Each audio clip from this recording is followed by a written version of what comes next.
For those of you that have already joined, we'll give it a few minutes here to let more people get in and the kids to get back in their rooms. And so it's quiet.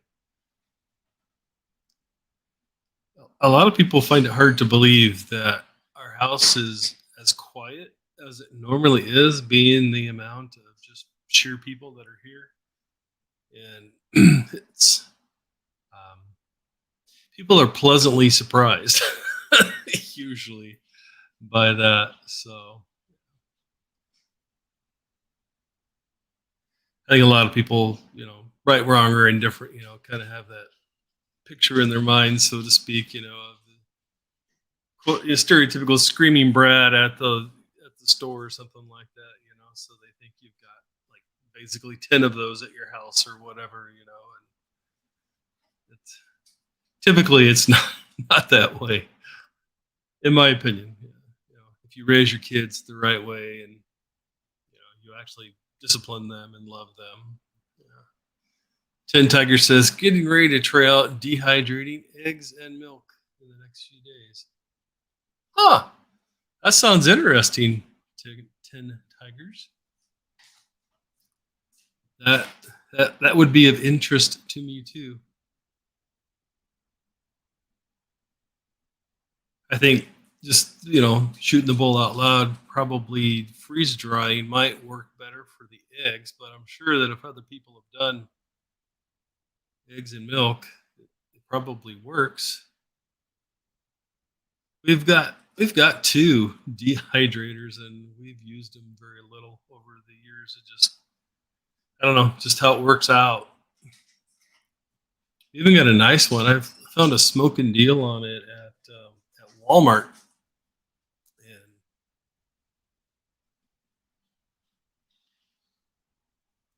trying to think of what it is. Anyways, it's one of the big name ones. It's a square, a rectangular one instead of a round one, like most of them. It's black.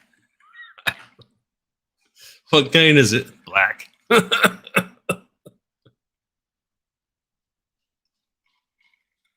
Oh yeah, totally. 10 Tigers. Yeah, freeze drying equipment is hella expensive.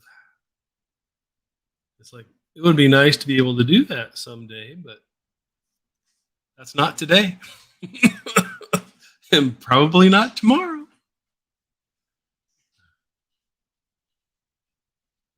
Have you guys started on your taxes yet?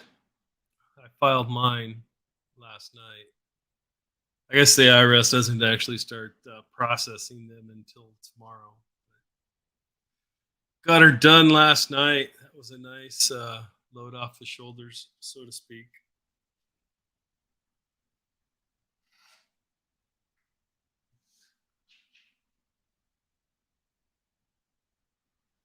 Thanks for joining me. When you come in, if you would please tell me where you're from.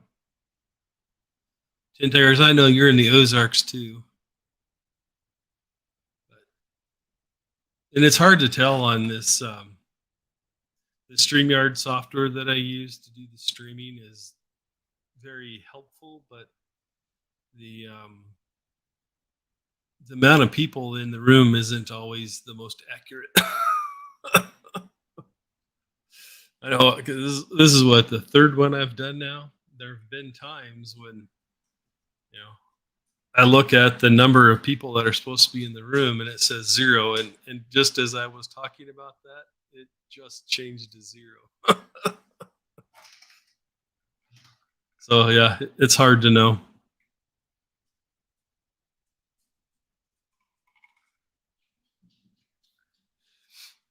10 Tiger says he got some new silicone dehydrator sheets for my old Nesco and a new cheap blender for the project. Cool. Yeah, we use blenders quite a bit because our kids love smoothies, and my wife and I do too, for that matter. Oh, the audio is up and down again. Oh yeah, hang on a second. I gotta turn off the. Thank you for letting me know that. I really appreciate it, 10 Tigers, because that's not good when it's not working right. Let me. See if I can minimize this without.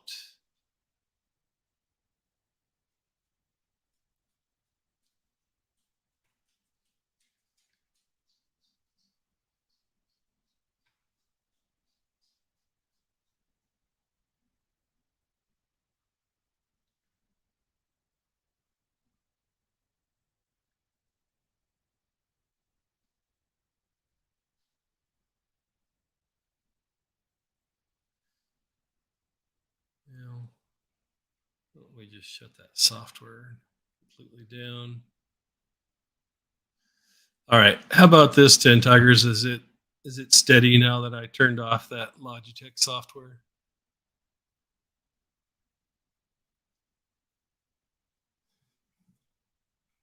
Really kind of stinks because like if I record like a lot of the stuff where you just see me sitting here talking, if it's not a short, but I use the QuickTime player that's native to Mac, and I can definitely tell the difference in the quality, the sound quality on the mic when it's um,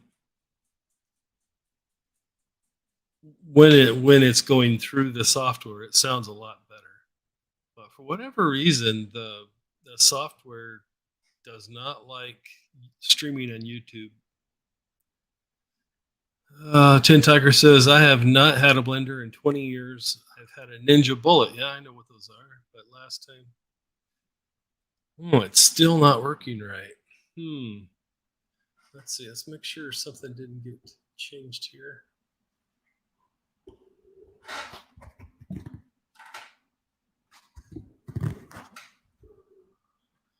Make sure the kids aren't playing with my gear.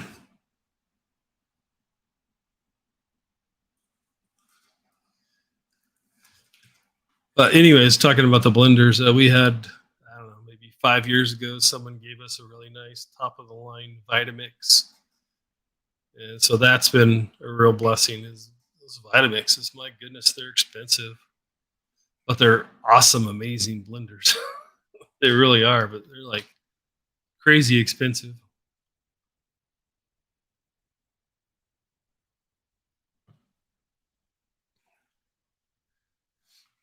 Is the audio getting any better, 10 Tigers? Is it still off since your last time of telling me it was still off?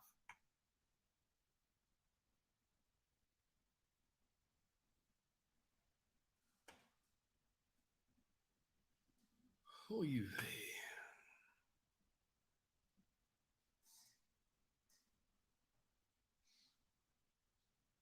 All right. Well, I'm going to go ahead and get started on some of the topics I wanted to talk about tonight. The first one is, are you guys following with what has happened with Jordan Peterson? For those of you that may not know, Jordan Peterson is um,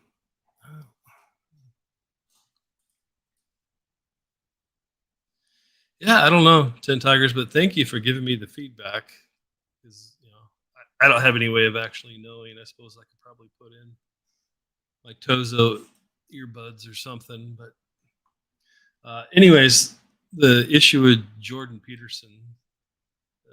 Are you familiar with who Jordan Peterson is, guys? While I'm waiting for you to, it makes no difference which way I'm fading. It still fades in and out no matter which way I'm facing. Is that right?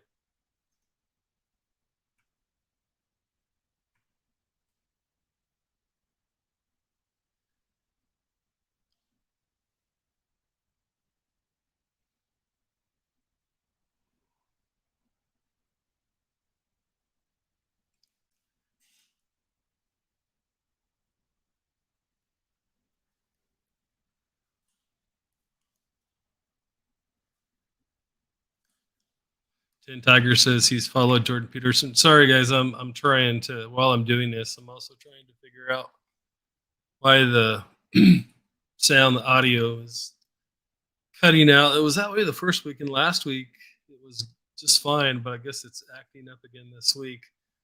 But well, I don't. I've completely turned off that software, so I'm not real sure what I can do to make it stop, short of restarting the live stream, and I really don't want to do that unless it's absolutely necessary. But anyways, so the deal with Jordan Peterson is he's fairly controversial. He has been interviewed on TV in front of.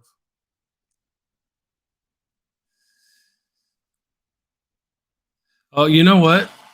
That's a good point. The vent on the stove hood is still on from when we were cooking dinner earlier. Let me go turn that off real quick and see if it makes any difference.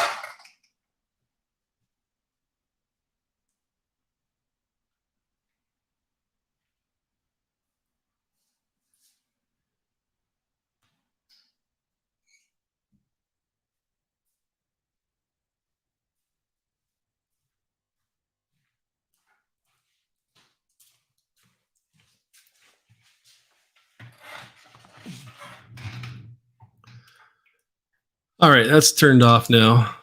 And thanks again for pointing that out, 10 Tigers. That does a lot of times have something to do with it because the software is trying to block out the background noise. And, it doesn't always work the best or the smoothest.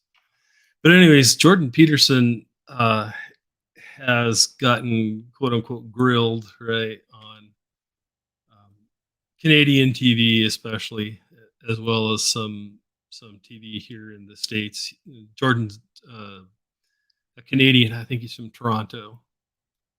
And yeah, as a matter of fact, I'm almost positive it's Toronto because the college where he's accredited through is like the University of Toronto or something like that. They don't call it the same thing we do.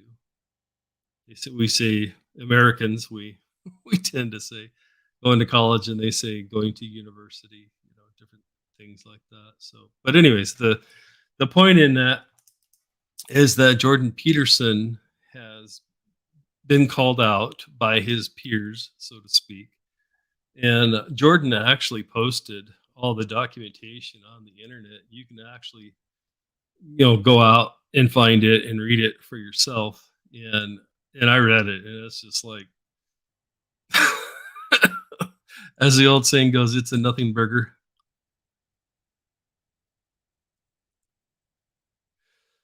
Okay, thanks for the update, 10 Tigers. If it gets too bad, let me know, and I'll end it and restart it. I forgot to turn off the software before I started StreamYard, so that could be the issue. Is that it's still trying to interface through that. So, and I apologize. Like I said, this is my third my third live stream, so kind of learning pains. And thank you to you guys that are faithfully here and support the channel and the podcast, like 10 Tigers and several other people. I appreciate you.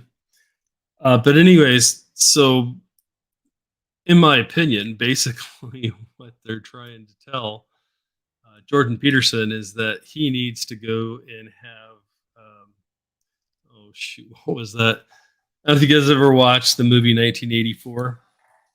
Where it was like Big Brother state, and they would keep asking. This isn't exactly a quote or whatever, but the gist of it's about right. They're like, "What's 2 plus 2?" And he'd say 4, and he's like, "No, it's 5." "What's 2 plus 2?" "It's 4." "No, it's 5." And basically they just keep pounding on you like that until you agree with them that it's 5. Well, that's exactly what they're doing right now. Is Jordan's peers are saying that he's not mentally stable because he doesn't agree with the woke ideology. And in my opinion, it's really not even that funny at all. And the reason why is because today it's Jordan Peterson. Tomorrow it could be you or me, and it's kind of the old conform or excuse me, conform or basically be ate up by the machine, the system, the matrix, whatever you want to call it.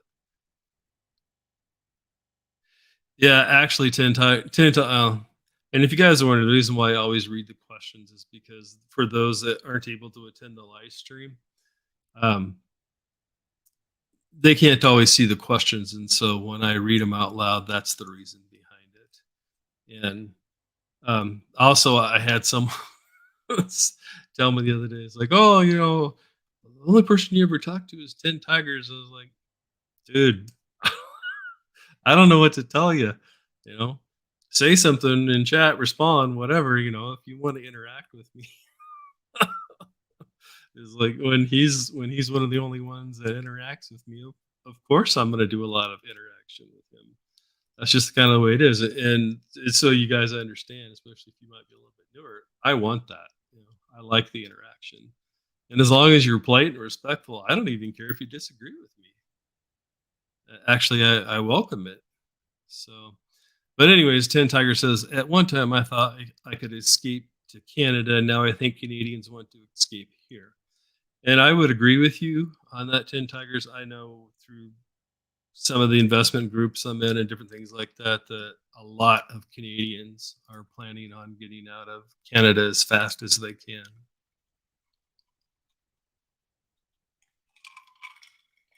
Some of them are going to Mexico. Some of them are coming to the States.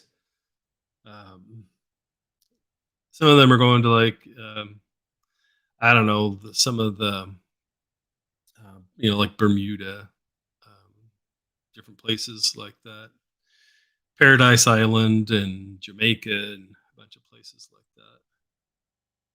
Obviously, they got into crypto a lot sooner than I did, and they've already, as the old saying goes, cut a fat hog.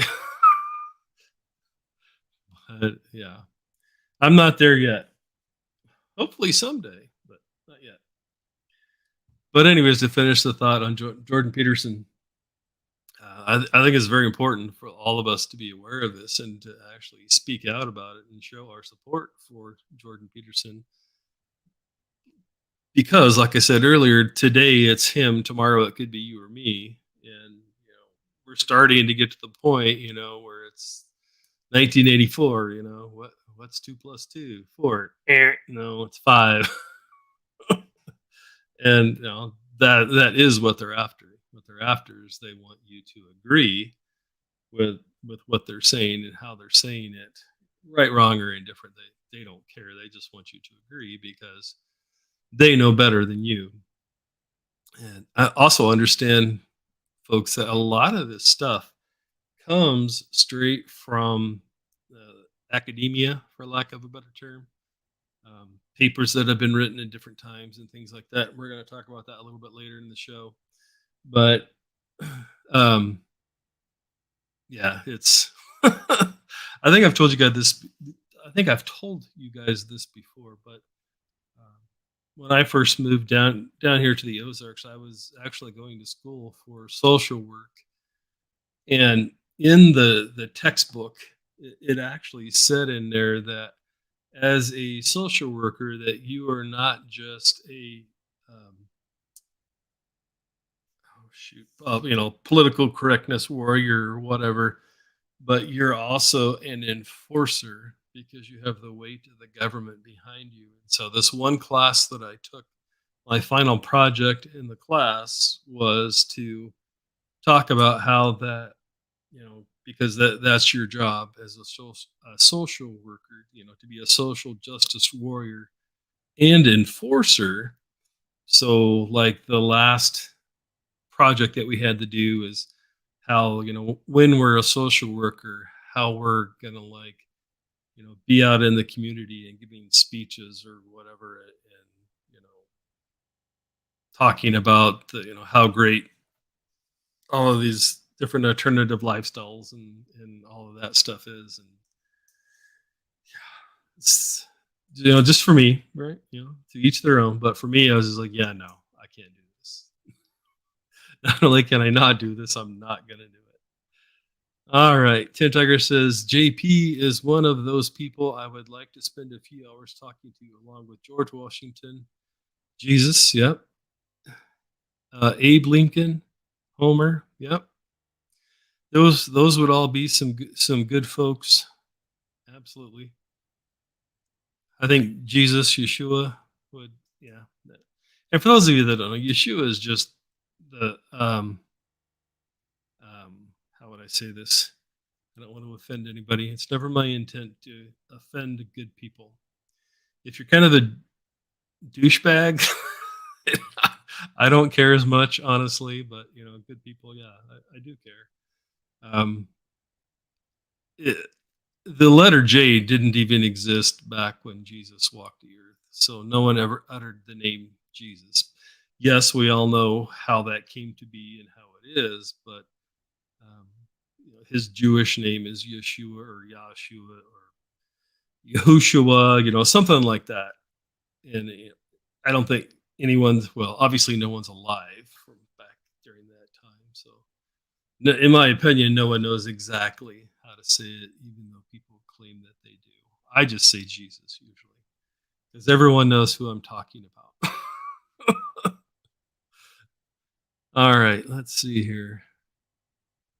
All right, and to finish up the Jordan Peterson situation, like I said, I think it's important that we all take a stand for Jordan Peterson and um, you know talk about it, get people talking about things again. And what I had started talking about before, a lot of this stuff comes out of academia and whatnot. There was a book written by Saul Alinsky called Rules for Radicals. And basically, what it is how to overthrow a government by subterfuge, by intentionally doing things to 86 the system.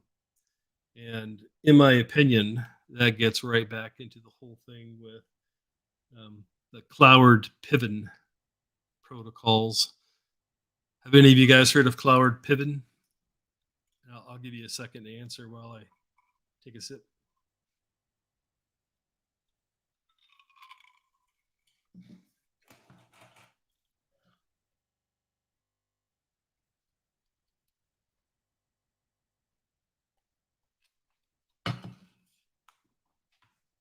So basically, where the Cloward Piven came from was originally it was like 1966, I think it was when it was written.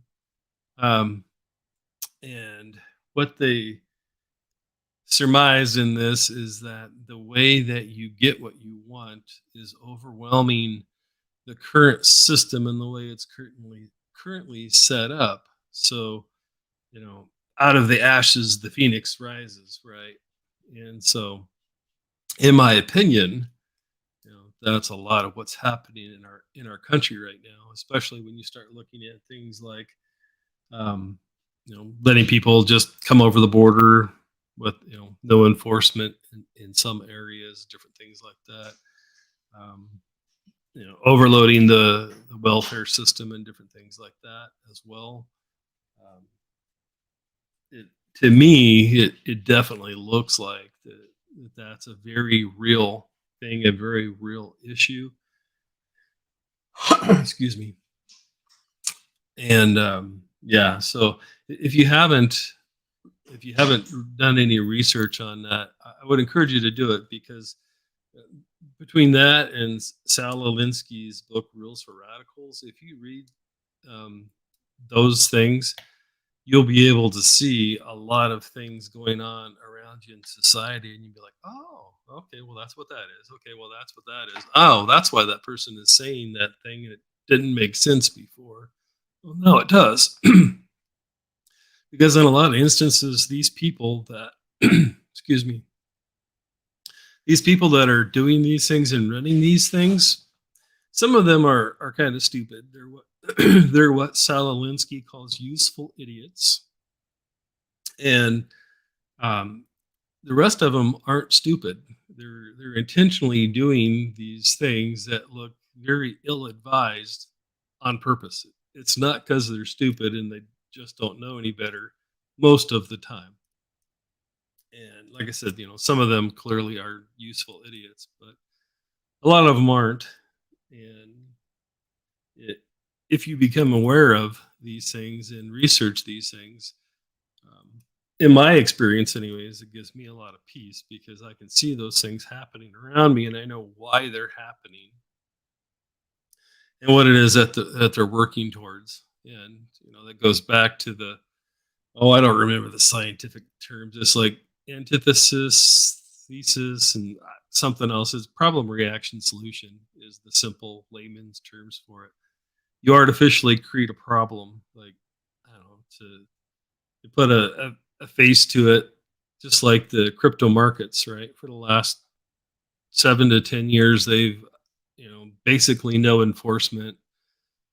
Um, well, enforcement's not the right word. That's not the word I meant to say. No guidelines have been given to that space at all, and because of that, a lot of people have gotten screwed over. A lot of people have lost their life savings and a lot of money because of that. And had the SEC given clear guidelines a long time ago, this wouldn't have happened. Had Congress passed laws that gave clear guidance a long time ago, this wouldn't have happened. And so you end up in this situation of problem, reaction, solution. So you artificially create the problem by not providing clear lanes for people to stay in, whether your crypto project is a commodity, whether it's a currency, or some of them clearly are securities. They know that they are, and they're marketed as such, but obviously not all of them. And so people have gotten hurt by that. Well, that makes people cry out, well, something must be done. Well, that's the reaction, right? You have tens of thousands or hundreds of thousands of people who have lost their life savings and are angry and pissed off, understandably. um, well, then you have your reaction. Well, your solution is your predetermined solution that you've already put in place. It's just you're just waiting to implement it, and that creates the problem, reaction, solution. And in this same instance, the solution, in my opinion, is the big banks coming in and saying, "Oh well, they get to be the hero, right? Well, it's too hard for you to hold all these cryptocurrencies yourself. But bring them into our bank and we'll hold them for you." That's going to be their solution, in my opinion, or some variation thereof. It's going to involve banks somehow, what's called custody. They're going to take your cryptos and hold them for you, and how that works. But based on what I know today and what's out there, just remember, gang, if you don't have the keys, the private keys to your crypto, they're not yours. They belong to the bank. And while we're talking about that, the courts have ruled consistently that when your cryptos are on a crypto exchange or your fiat US dollars are on the exchange, if that exchange goes insolvent, that's not your money. That money belongs to the creditors of that business. And that creditor could even be the SEC. So, in my opinion, this is the most jacked part of it. So, if a crypto exchange goes under and your money's in that crypto exchange, and they end up getting fined by the SEC, or if they end up getting fined, because this has happened, an exchange ends up getting fined some huge amount of money that they can't pay, and that is actually what puts the exchange out of business, is because they have no way, no hope of ever being able to pay like some huge $1 million fine. Especially a lot of these startup projects, they just don't have that kind of capital that they can use, and so they end up going out of business. Well, the courts have consistently ruled um, that fine has to be paid to the SEC before you and me get our funds back. And so, the supposedly all those, the CFTC, the SEC, different things like that, SinFin, they're supposed to be there to protect the little guy, the consumer, the investor, and that's clearly not what they're doing, right? And just like a very wise man who once walked the earth said, um, don't just listen to what people say, watch what they do, right? And so, you hear all these talking heads talking about what a great, wonderful job the SEC is doing, or um, you know, any other government agency or whatever. But then if you just look at what they're doing, right? Well, the courts are telling people like you and me that no, that you don't get any of your money back because that exchange owns $14 million to the SEC, and that's got to be paid first. And then on top of that, they owed X amount of dollars to this bank and X amount of dollars to that bank, and they come before you consistently. Um, the general public at large is the absolute last person that ever gets any of their money back in those deals. And that's them taking care of their buddies and their friends, right? Making sure that they get as much of their money back. And basically it's fleecing Joe Sixpack and Susie Soccer Mom of their hard-earned money. And that's obviously and clearly not a good thing, but you're never going to hear about that in a truly in my opinion, in a truly truthful way where they're actually explaining everything. All right, let's see here. So we talked about Jordan Peterson, talked about the court rulings on the exchange funds. Oh, and before I forget, I don't know if any of you guys that are watching right now, or if you're watching on the replay, if you're a content creator and you would like to be on the live show with me, by all means, let me know. I'm looking for guests. I reached out to several of and before I go any further, let me ask you guys, is that something that you guys are interested in? Would you like to hear me interview some people who are into some of the same kind of things that a lot of us are into? Um, just so you know where I'm coming from, I reached out to several of the channels that I mentioned last week that I like to watch, and several of them have said that they would be willing to do that. It's just scheduling conflicts and things like that, trying to get it all worked out. But it'll probably be several weeks before that happens. But was just curious if that's something that might be of value to you. So if you're in the live stream now, let me know. If you're watching on replay, comment in the comment section and let me know. Ten Tiger says, I think that if George Washington could see what has become of the country, he would have gone ahead with being the king. Yeah, I can kind of, just me personally, yeah, I can kind of see that. Yeah, the man, there's no nice way to say this without stepping on people's toes. So I guess I'll just go ahead and say it. But I don't remember who it was, but I remember it was back when I was studying the Federalist Papers and the Anti-Federalist Papers, which were all the papers that they were sending back and forth when they were making the Constitution and the Bill of Rights. And in those writings, basically what they were talking about, how to make all this happen, how to make all this work. And what they said was that our Constitution was wholly inadequate for an ungodly society. And that's what we're seeing right now, right? Because a lot of the laws that we have, that in the way that they're written in the Constitution, is written from a perspective that most people are good and that most people want to do the right thing, and that most people by and large are going to do the right thing. And in my opinion, as the Western world in general has gotten away from those core principles, and for lack of a better term, Judeo-Christian principles, right? And because whether it's Muslims or Christians, which includes Catholicism and every other thing out there, and Judaism,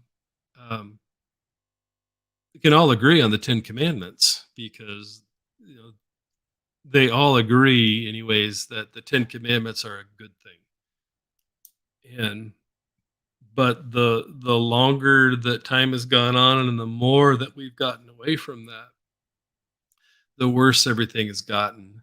And so, um, I think until I don't know.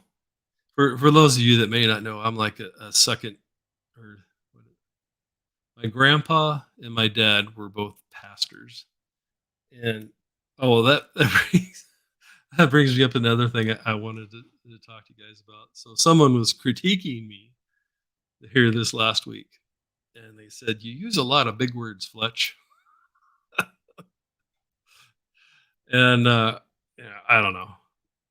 I don't think that I do. Both my grandpa and my dad were pastors, orators, right? And they both had exceptional vocabularies, and that's what I grew up around. That's what I know. And of course, now my children are that way too. My 6-year-old daughter knows what antithesis means. She bunch of stuff like that, because that's how we talk in our house. And my wife is educated as well and has a very good vocabulary. And so yeah, it is what it is. So all right, Tin Tiger says, sounds good. I want ideas from everyone. I want to hear all sides of every topic. So even if you want to bring on someone bad. Yeah, and like I said, I definitely don't care if someone doesn't think like me, as long as, in my opinion, as long as they can be intellectually honest and admit when they're wrong, and or when they don't have a good point, admitting that, well, that point's not as good as I thought it was. You're right. Those kind of things. If it's in my opinion, if it's the typical, you know, for lack of a better term, Libby or liberal approach to it, um, where they just want to shout you down if they disagree or whatever. I don't have any use or time for that, and I'm not going to engage in that type of thing. But you know, like what's that guy's name? Neil Tyson DeGrasse or whatever. He was just on Valuetainment, and he tried shouting down um, Pat Bet David, and it didn't go well for him. But yeah, I mean, there's unfortunately there's a lot of people like that out there. Ten Tiger says words actually have meaning, or words did have meaning in the past, and yeah, there's a lot of truth to that. Ten Tigers. Actually, tonight, when I was doing my research for the live stream tonight, I looked up Cloward Piven to see, just to make sure that I was remembering it correctly and when it happened and all of that. And just like in the book 1984, they are rewriting history, in my opinion. Um, the explanation of what the Cloward Piven was has been sometime, I don't know, over the last 6 to 10 years, because I was in college um, during that time, full time, and I wrote several papers on the Cloward Piven and how the liberals were using that to manipulate people, to manipulate society. And also, in my opinion, it also gets back to the same thing of why people want to spend so much time dwelling on feelings instead of facts. And in my opinion, the reason why the left, the libbies, or however you want to say it, and guys also understand, I know that there's a huge difference between what a liberal was in the 60s and what that is today. But so I'm just using terms that, the general public at large would understand today of what that means. But yeah, it's a mech of a Hess, and I don't see it getting better anytime soon. At some point, the pendulum is going to swing so far to what, my left, right? It's going to swing so far to the left that eventually, the people are going to revolt and it's going to swing all the way back to the right. And so if some of you were wondering why I came back and started making content again, that has a lot to do with it. And also, while we're talking about it, if you guys like the kind of content that I produce, that I put out there, I'm also on Twitter. And now that Elon Musk has taken over Twitter, it's a lot more centralized than it ever was before.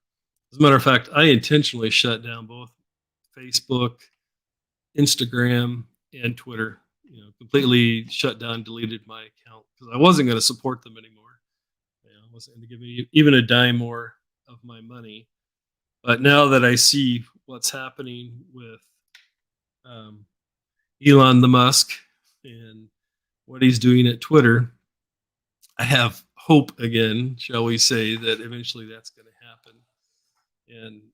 And just so you guys have an idea of what I'm talking about, shadow banning is still alive and well on the Google platforms like YouTube and Google searches, stuff like that. And to give you an idea, I did a video the other day. It was a short, 60-second little video. YouTube calls them shorts.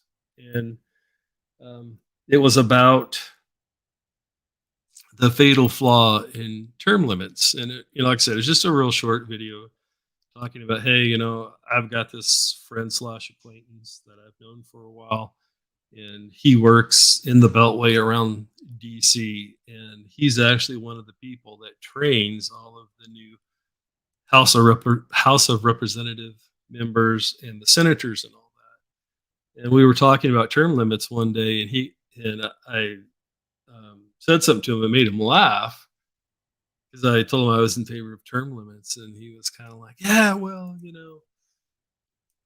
within 1 or 2 cycles of you doing that, people like me will have taught them everything again. And it's a complete waste of your time. You've got to get rid of all the bureaucrats like me, who are the people who train all these new people how all this thing works.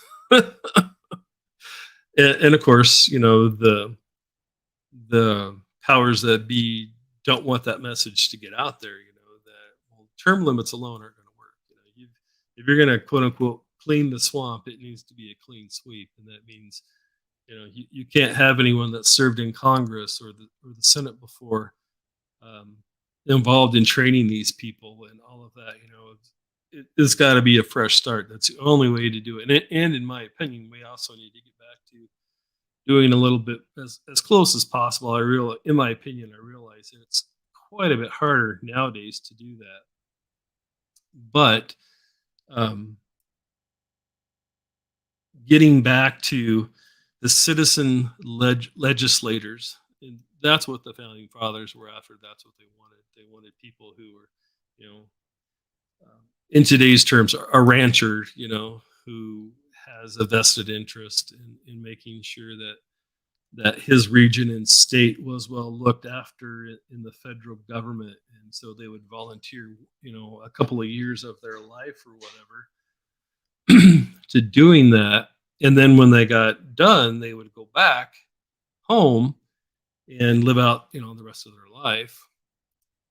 And that was the original intention. They absolutely positively never wanted to have these people that have been in Congress and the Senate for 20 plus years, some of them, and that's definitely not what they were after. All right, Tin Tiger says, you need printed books. I have one of the last copies of the Encyclopedia Britannica. Yeah, we have some too.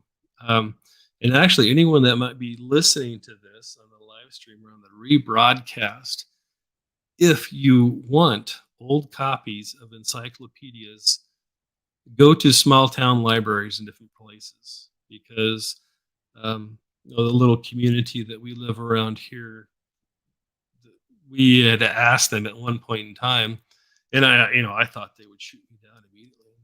And they laughed at me when I asked, and so I was like, oh yeah, they're going to shoot me down. And like, oh yeah, no, we've got like 20 sets of encyclopedias that people have donated to the library, and if you'll use them, heck yeah, you want two or three?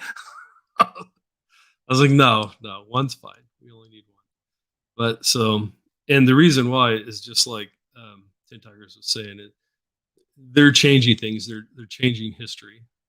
Um, and like I kind of talked about before, and I may not have finished, but on the Cloward Piven, over the last 7 to 10 years, they've actually gone in and completely rewrote that thing, making it sound like that what Cloward and Piven were talking about was helping the Democratic Party be better by providing more services for the indigent. And there's like one little snippet in there where they talk about how, well, over the years, people may have tried. I'm paraphrasing. This isn't exactly what it says, but in my opinion, this is what they're intimating. It's like, oh well, people have tried to make this be something else or whatever, but it's not. This is what it was. And this is what it meant. Like, yeah, no. In my opinion, that's as stupid as people trying to say that. Well, there's no way we could know that they meant the founding fathers meant for people like you and me to have AR-15s. And it's like, yeah, they did. It's like you really shouldn't be critiquing stuff like that if you don't have an understanding of it. And it's like back in the Revolutionary War days. The way that gentlemen fought is they would line up across from each other and do volley fire, and so that you'd have two lines of people or three even, and the ones in the front would kneel down and then they would shoot, and then the people behind them would shoot, and then they would all reload, that type of thing.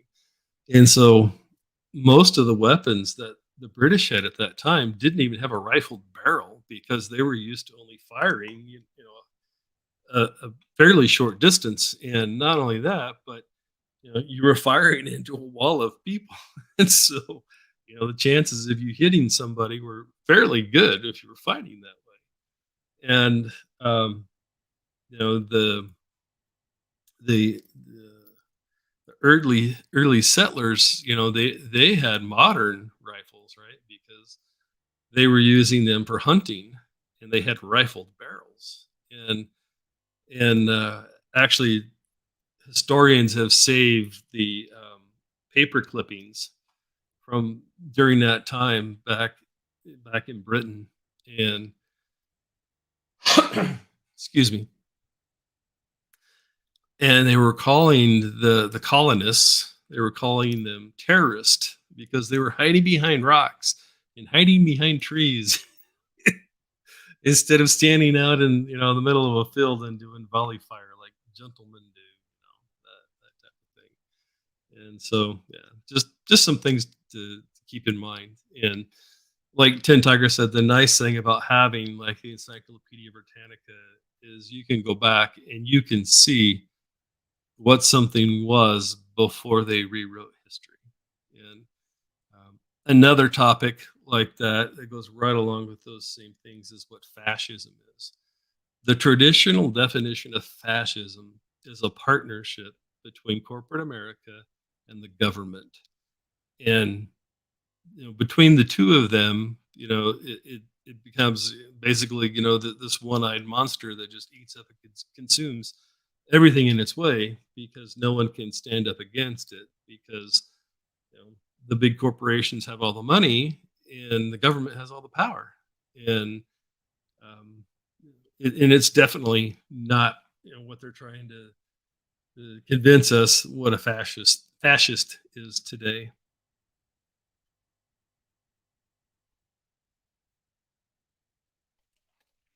Excuse me. Thank you. Throat's drying out there pretty bad. All right. Tin Tiger says, it was one of the first things I purchased after high school, along with comics. Okay, cool. Yeah, we've always had at least one set of encyclopedias around. We are a homeschooling family, and we've been doing it for quite some time now. All right, so we talked about Cloward Piven, so we don't need to do that. We talked about problem, reaction, solution. Are you guys following the Louder with Crowder versus the Daily Wire. Have you guys kept up with any of that drama?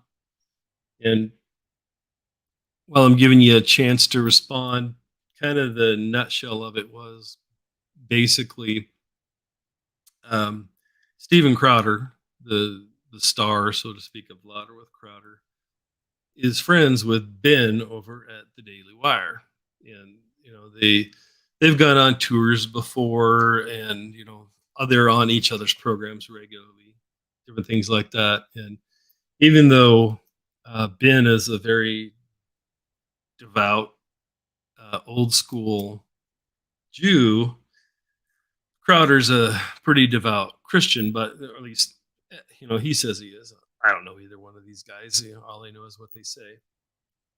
And anyways, I guess that they had talked about that, at some point that they wanted to bring Stephen on staff there at the Daily Wire. And they made him a $50 million offer to bring his show to the Daily Wire. And apparently, in my opinion, anyways, what it kind of seems like to me is it's more kind of one of those things of um, uh, uncommunicated expectations. It seems to me, anyways, like it smacks like that, because they were friends, that, a lot of this stuff would just happen naturally and there wouldn't be any conflict, there wouldn't be any tension or whatever, that, they would just bring Steven over and that would be great. Well, Steven Crowder has he's not the biggest, I know he's not, but he's one of the biggest um, names on YouTube right now. I think he's got like 6 million subs or something like that. And yeah. So, anyways, in part of the contract that Daily Wire was offering him was that if he gets canceled by YouTube, that he loses 20% of his contract. And so it's like double jeopardy in a way, right? It's like he's going to lose if he gets canceled by YouTube. He's going to lose all of the monthly income that he gets coming in, or his full backlog of videos, which is nothing to sneeze at, as the old timers would say. And then on top of that, he's going to lose 20% of his contract if that were to happen too. And in my opinion, out of all of the people that the Daily Wire has on staff, in my opinion, Steven Crowder is absolutely the biggest shock jock out of all of them. And he does things that the liberals just lose their minds over, and all of that. And so this idea that somehow the way that I have seen people talking about it, and the way that I've seen people um, talk about this, is somehow that Steven Crowder wasn't offered enough money. Like, well, what's your problem, dude? They offered you $50 million over, whatever. And it's like, in my opinion, what Crowder is saying is like, look, none of you guys do content. Steven Crowder talking to Daily Wire. No one else that you have on staff is as controversial as I am. No one else is as much of a shock jock as I am. And because of that, that's not in my best interest to sign any contract that is going to penalize me for getting canceled. And it's not, in my opinion, it's truly not about necessarily just the money for Steven. He's like, hey, you're basically becoming the extended arm of big tech, because you're telling me if I get canceled that my contract gets reduced. And in that light, I agree with Steven, but I'm not stupid either. I understand fully what Ben's talking about when he says, hey, we're not running a charity, we're running a business. And so in my opinion, I just think that it would be better for Steven to stay by himself, continue doing the mug club that he does, where you pay so many dollars a month, and he sends you a nice coffee mug, and yeah, I've got one. Yeah, I support both Steven Crowder and the Daily Wire.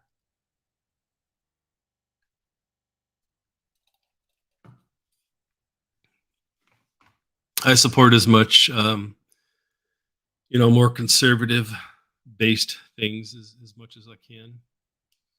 All right, Tin Tiger says around page 44, the internet will stop. You will not be able to see anything more, only about 500 results. The World Wide Web is not too wide these days, only what they want you to see. Yes, I agree. It is worse. It and he continues on. It is worse for a controversial topic like January the 6th. Yes, and the revelations that um, Elon Musk is putting out there, in my opinion, has a lot to do with that as well. And because in my opinion, this wouldn't have gone well if just pick any controversial topic, and let's say that Trump would have come right out and said, "Hey, here's my opinion of this. Here's my opinion of that," and you're just got to take my word for it. But it's like this. Well, we already know what would happen if Trump tried to get away with stuff like that, because the fact of the matter is, it just doesn't work. So, in my opinion, I think it's a good thing that, or maybe even that it was intentionally planned this way, at least on some levels. Maybe just like an outline, right? Where you want everything to work its way up to a finish point, and you have outline along the ways of the things you're going to do. But as time goes forward, it's going to drive you towards the same spot. Um, so yeah, I don't think that there's an easy solution for it, but I do think that it's good that this information that Elon Musk is releasing out of the Twitter logs and the private messages and different things like that is a very good thing, because it's slowly releasing this information. Because people tend to get what they call cognitive bias, which they after a while it becomes too hard to believe that things aren't the way that they've always thought them to be, and so rather than deal with it, they just choose not to deal with it, and so they're not going to think about it. They're not going to put anything into it. Go back up one message. It's worse for a controversial topic like January the 6th. Okay. What do you want to talk about, Tin Tigers? Can you explain it a little bit more in detail? And I'd be happy to do that.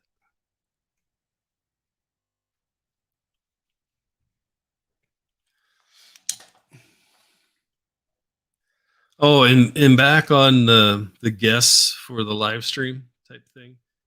If you know someone that you would like me to interview or whatever, and you think that they would be someone interesting to talk to, let me know, and I'll reach out to them and see if they would like to be on. And just so you guys know, I've got this StreamYard software, and hopefully, next week I'll make sure that I shut down that software for the microphone and just use the raw microphone, and we'll be back to better audio quality. Sorry about that, but growing pains. But anyways, with the SoundStream software, all you need to have is a good internet connection, good lighting, and good sound. Those three things. And all I do is send you an email invite. It has a link on it. You click on it, and all of the SoundStream stuff is done online.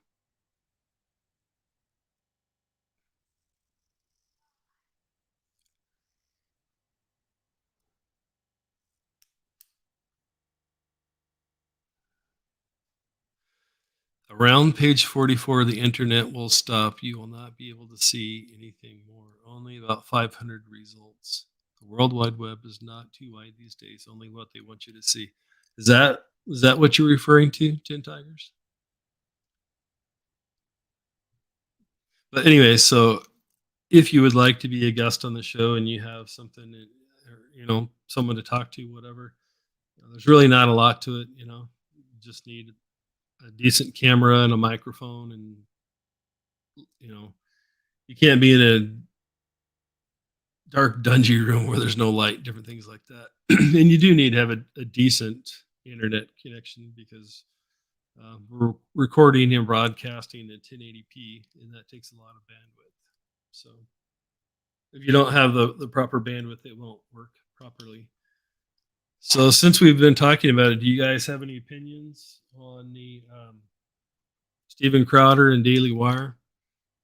My opinion on it is that it's not a good fit for Steven Crowder, and I'll continue to support Steven Crowder, and I'll continue to support the Daily Wire. I think they both um, do way, way, way, way more good for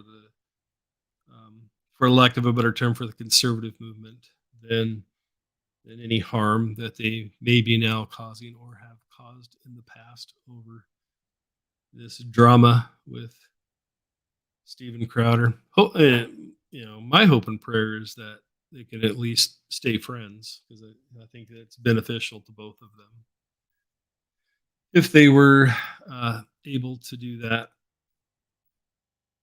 One of the next topics that I wanted to kind of broach with you guys is this whole idea that female athletes should earn the same amount as male athletes. And actually, I agree with that, but probably not in a way that most people would think of or initially relate to. And that's just simply that the last I heard, I think the makeup of men and women here in the good old US of A is like 60-40 or something like that. I don't know. It's been a while since I looked up those numbers. I did back in college, but I don't remember what it is anymore. But anyways, there's more women in this country than there are men, and there's more women working now and making good money than there ever has been before. And so, in my opinion, there should, yes, the female athletes should make as much money as the male athletes. It's just the women need to support them. And I don't see that happening anytime soon, because it's just one of those things, that we're not supposed to talk about, and you can't question and you can't bring it up, whatever. And it's just one of those things. We were kind of talking about that before when I had done that short about um, uh, the fatal flaw of term limits. So that video had only been out, I don't know, 2 hours or something like that. It was already up to 250 views, which for a channel my size is pretty good. And it's cranking off, and it's growing faster as it goes along, and then all of a sudden it's going up, and it's like, yeah, no, that video got flagged, and either AI did it, or AI flagged it, and then a human reviewed it, and they're like, yeah, no, we don't want that. We don't want that going out. And that's another form of shadow banning too. They allow who they allow you to see, in my opinion, and they also, in my opinion, control how much you make too. I don't know if I've ever told you guys this story or not, but back, I don't know, it's probably 8 years ago, something like that. I'd got to the point where my channel had been around long enough and had enough views and enough subscribers or whatever that I could do. They call them mid-reel ads. So almost all videos that are monetized have the one ad in the beginning, and then if it's over a 10-minute video, you can have a couple of ads in the middle, followed by a bumper ad, they call it, at the end. And I had been making, basically this same amount of money. And when I did that, and so, or when I got approved for that, where I could do the full monetization thing, it took like 2 days or something like that to go through my whole backlog of videos and put um, ads in all of them, spaced out through them, and then at the end and everything. And and after I did that, the first few paychecks I got after that were, started out being like 3 times as much, and then 2 times, and then as a couple more months passed, it went right back to what it was before. And it seems like it's, and I could be wrong, but in my opinion, it definitely seems like it is that way. It's like, for lack of a better term, I have a glass ceiling over me because I'm not afraid to talk about controversial topics and different things like that. And so they don't want my message getting out. They don't want people who aren't afraid of challenging them and talking about things that, in my opinion, need to be talked about. And in my opinion, women in sports is one of those things. If women were actually supporting, the WNBA and professional volleyball league and all of these other things, these women could have the same kind of money that men have, but they're not going to do it. And it's like, okay, so wait a minute, you're you should be rewarded for bringing in more money. And most people would agree with that, but then at the same time, it's like, well, if the people actually supported it, then you wouldn't need it, right? It's like it kind of gets back to the woke stuff, right? And everyone should have the same quote unquote guaranteed opportunity, but you can't guarantee outcome because some people are just going to work harder than others. Some people are smarter than others. Some people are more gifted than others. And you can't, equality is not equality of outcome, it's equality of opportunity. And social scientists have actually done the studies on this, where they like gave um, people a certain amount of money or whatever, and you know within within a certain amount of time, they were able to um, build up and create something out of it. The people who worked hard and the people who were more industrious and talented and different things like that. And there's a reason why there's an old saying that says the cream always rises to the top, because there's a lot of truth to that. And you can't guarantee outcome. You can only guarantee opportunity, and your opportunity is what you make of it. I'm sorry, Tindaggers, I'm not sure what you're talking about with go back up one message or what that's about or whatever. So I'm sorry.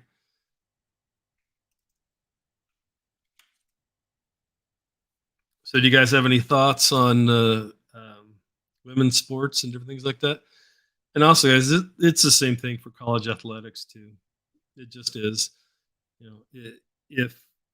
If the women actually supported women's athletics, the men's athletics wouldn't be subsidizing men's athletics wouldn't be subsidizing women's athletics. Like I said, there's more women in this country than there are men, and women are making more money now than they ever have before. And so, but then, in my opinion, it gets back to that same thing. They don't want like a guaranteed opportunity. They want a guaranteed outcome. Well, we should make the exact same amount of money as an NBA player. I was like, well, you got to bring in the same kind of money that they do. And if women supported them, they could. But then I fully and totally get it that that opens up its own can of worms. about, the, what do you want to call it? The genetic predispositions that men and women tend to have. And in my opinion, that's definitely one of those things in today's day and age where we don't want to talk about.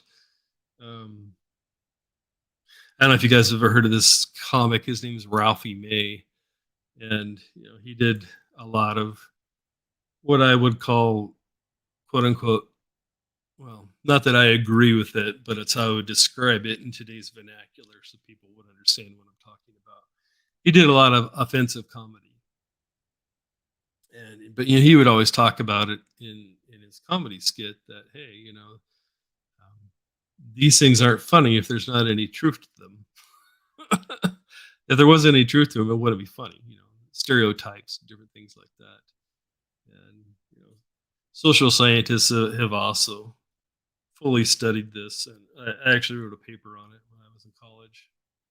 That they would take young children and they would put them in a room with you know age appropriate toys for both boys and girls, and like 9 times out of 10 the boys would gravitate towards the trucks and fire engines and guns and stick horses and things like that, and the girls would gravitate towards the dolls and the Barbies and the doll houses and different things like that, a very high percentage of the time. And that God made us differently, in how would you say it? It's kind of like the whole, um, what is that, Asian type thing, where you've got two halves and they kind of meet together like this yin and yang or something like that, and they complete each other, right? And there's just a little bit of dab of you know manliness in a woman, or femininity in a man, or whatever, because we both have a lot of the same makeup and the same hormones. It's just how much of it and different things like that. So let's see. Tin Tiger says, so where do you stand on genetics versus the environment? That's a good question. um, just kind of shooting off the hip, so to speak, I would say that I don't think it's a good idea if we're actually going in and rewriting DNA, whether that's people, whether that is plants, whatever, because they're doing that now. They're going in and they're actually rewriting the genetic code. When I was a sheriff's deputy in the little one horse town that I was the resident deputy for. In the Mountain West, they in certain areas they grow a lot of sugar beets, and a lot of it goes to, like, the Coca Cola bottlers, Pepsi bottlers, places like that.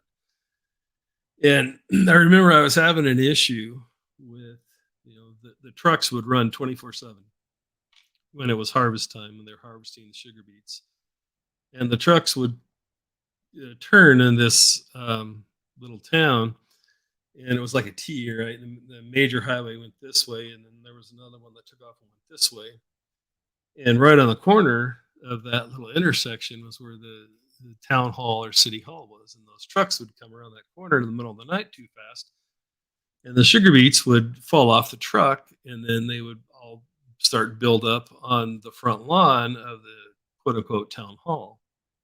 And so obviously that wasn't going over very well with the mayor and his secretary and different things like that. And I'm not saying that I necessarily disagree with him, but so anyways, long story short, I had to do something about it.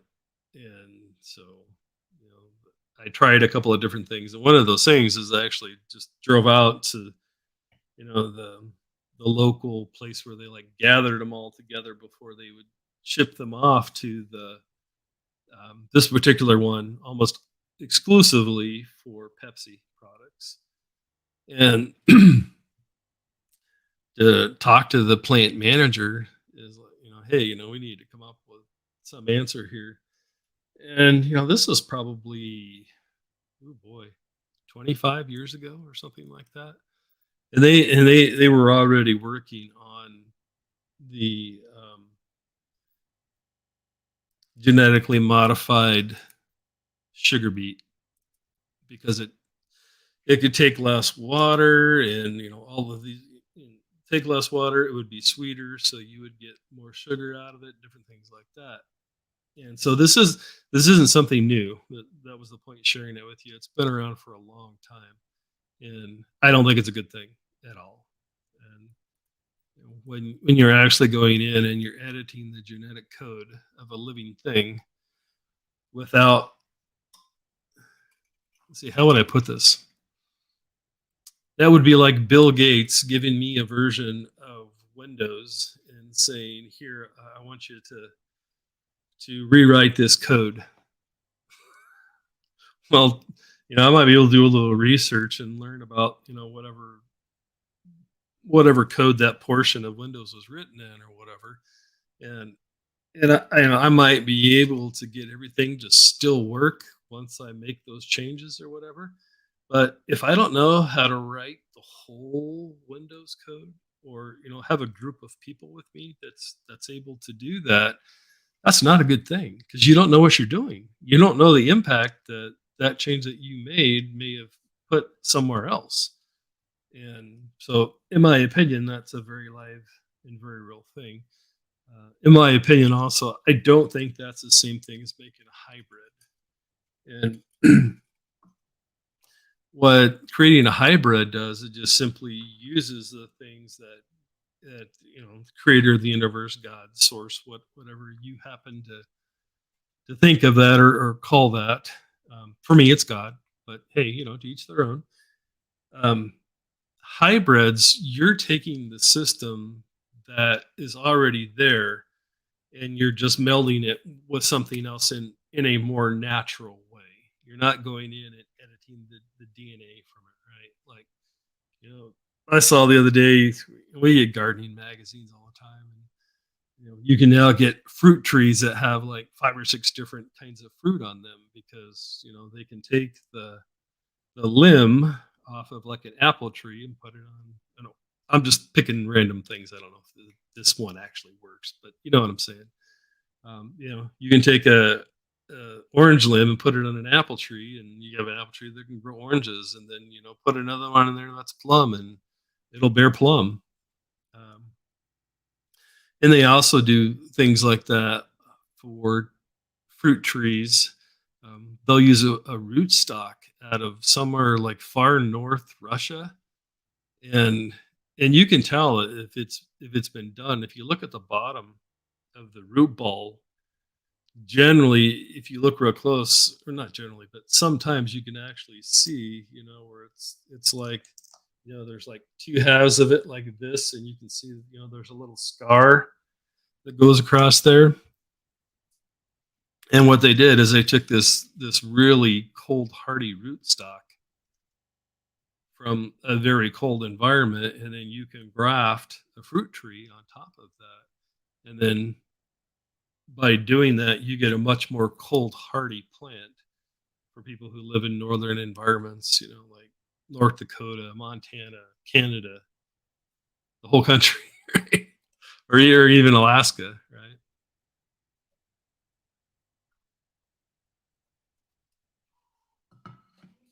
All right. 10 Tiger says the whole USWNT thing was a joke on the public. They should have just given them the same contract as the men's team and been done with it. Yeah, I can see that, but I don't know. In my opinion, just for me personally, in my opinion, that's kind of getting to the going along to get along. And yeah, I don't know. In my opinion, I think they need to start pushing back. There's and not only that, but I mean, a lot of this stuff on, the wage gap and different things like that. It's, in my opinion, it's not intellectually honest. A lot of the things that they are saying, and the statistics that they're quoting, and different things like that. And there's a lot of reasons why women don't make the same kind of money as men. Um, One of the biggest ones is women, by and large, don't like the same kind of work that men do. A lot of women don't want to do some dirty, nasty job like being a garbage man or being a coal miner or different things like that. And so, if you want to have true equality, then we should, in my opinion, then we should have true equality, and we should start mandating that a certain percentage of women become plumbers, and a certain percentage of women should become welders, and a certain percentage of women should become heavy diesel mechanics. And if that's really what they want, and that's real true equality, then that should really be true. Not only that, but I think Jordan Peterson is a clinical psychologist for a long time, and he used to contract to big, Fortune 500 type companies, and canceled their female executives because what they were finding is that when women got to about the age of 30, their biological clock would kick in overdrive.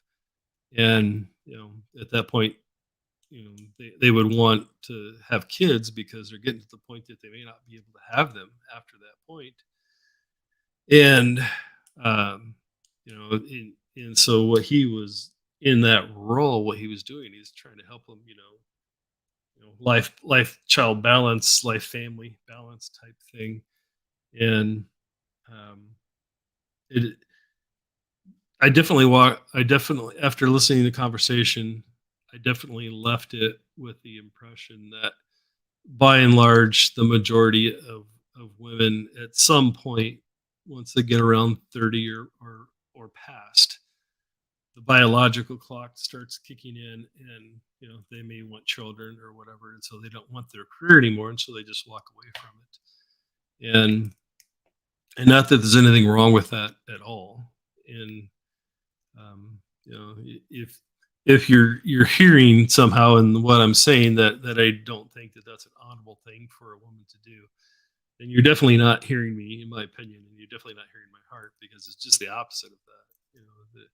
There is no higher calling in life than pouring yourself into another human being and making sure that that when they leave your house that they blossom, and they're fully equipped when they leave your house, that they are going to be able to do the things that they need to do to be successful in the society that we all live in. But that's just my opinion. So Tin Tiger says, so where do you okay, so where do you stand on genetics versus environment as far as people go? That is IQ, life outcome, etc. Does environment matter more, or is it genetics that make the most difference?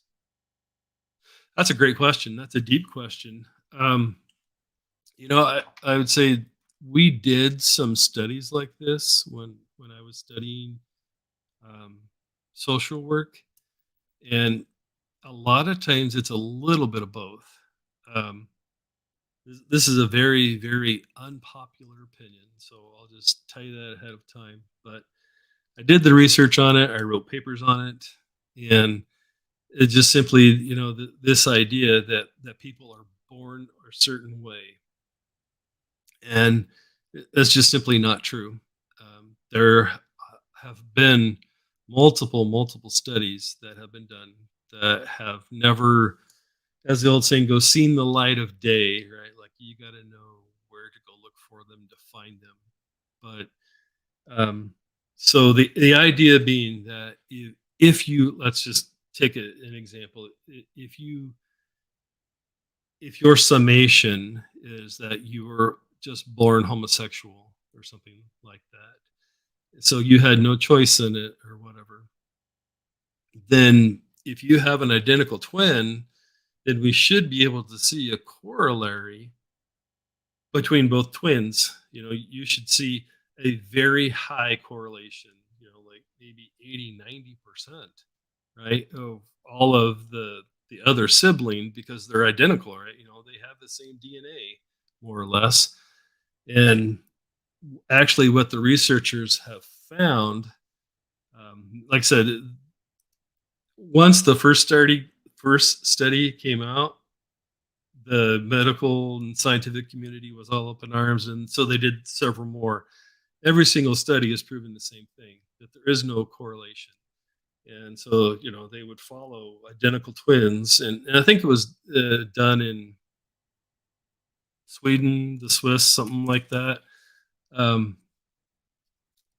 and what they found, not only was it not a high corollary, it was actually just the opposite of that. It was even less high in the twins than it was just in natural siblings, like our family. We have a ton of kids, and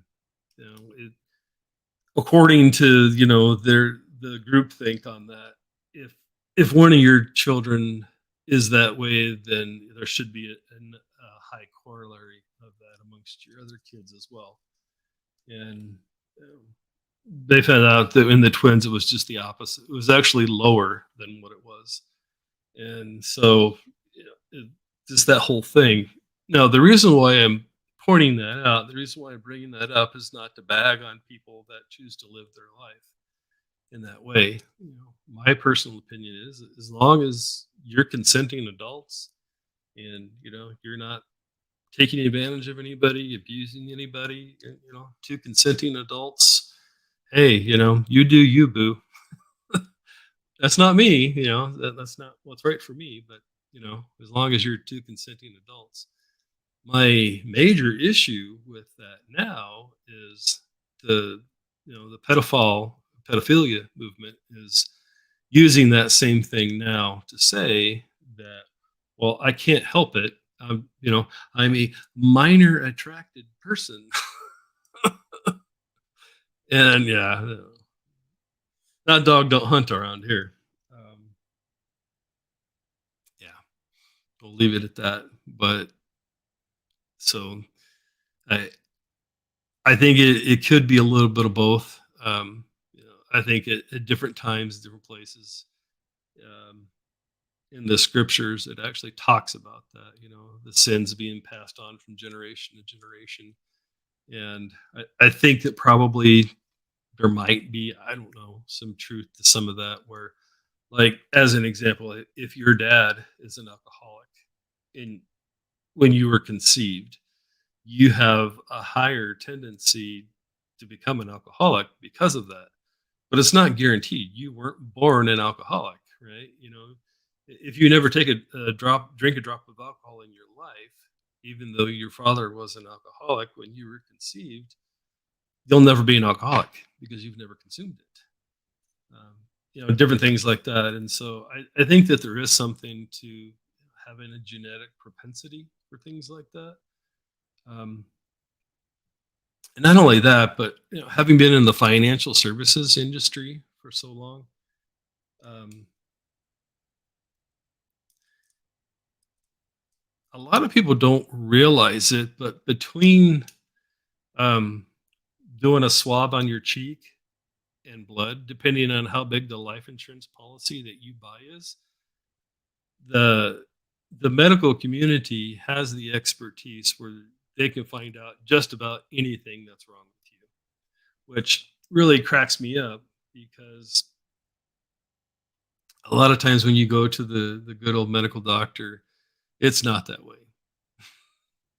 But insurance companies, oh yeah, baby, they got those actuary tables and they understand the risks and all that. And if it's a small policy, they'll just do the cotton sponge-like thing, that you rub on the inside of your mouth, and they get some of the DNA from that. And I can't even begin to tell you the amount of people that I know, um, that were friends and acquaintances when I was doing financial services, that found out that they had a heart problem. They found out that they had type 1 diabetes, or that they were pre-diabetic, different things like that. And so, I definitely think there's something to have a genetic predisposition to something based on, genetic tendencies that were passed on to you by your mother and your father. But those are not guaranteed. That's not your identity.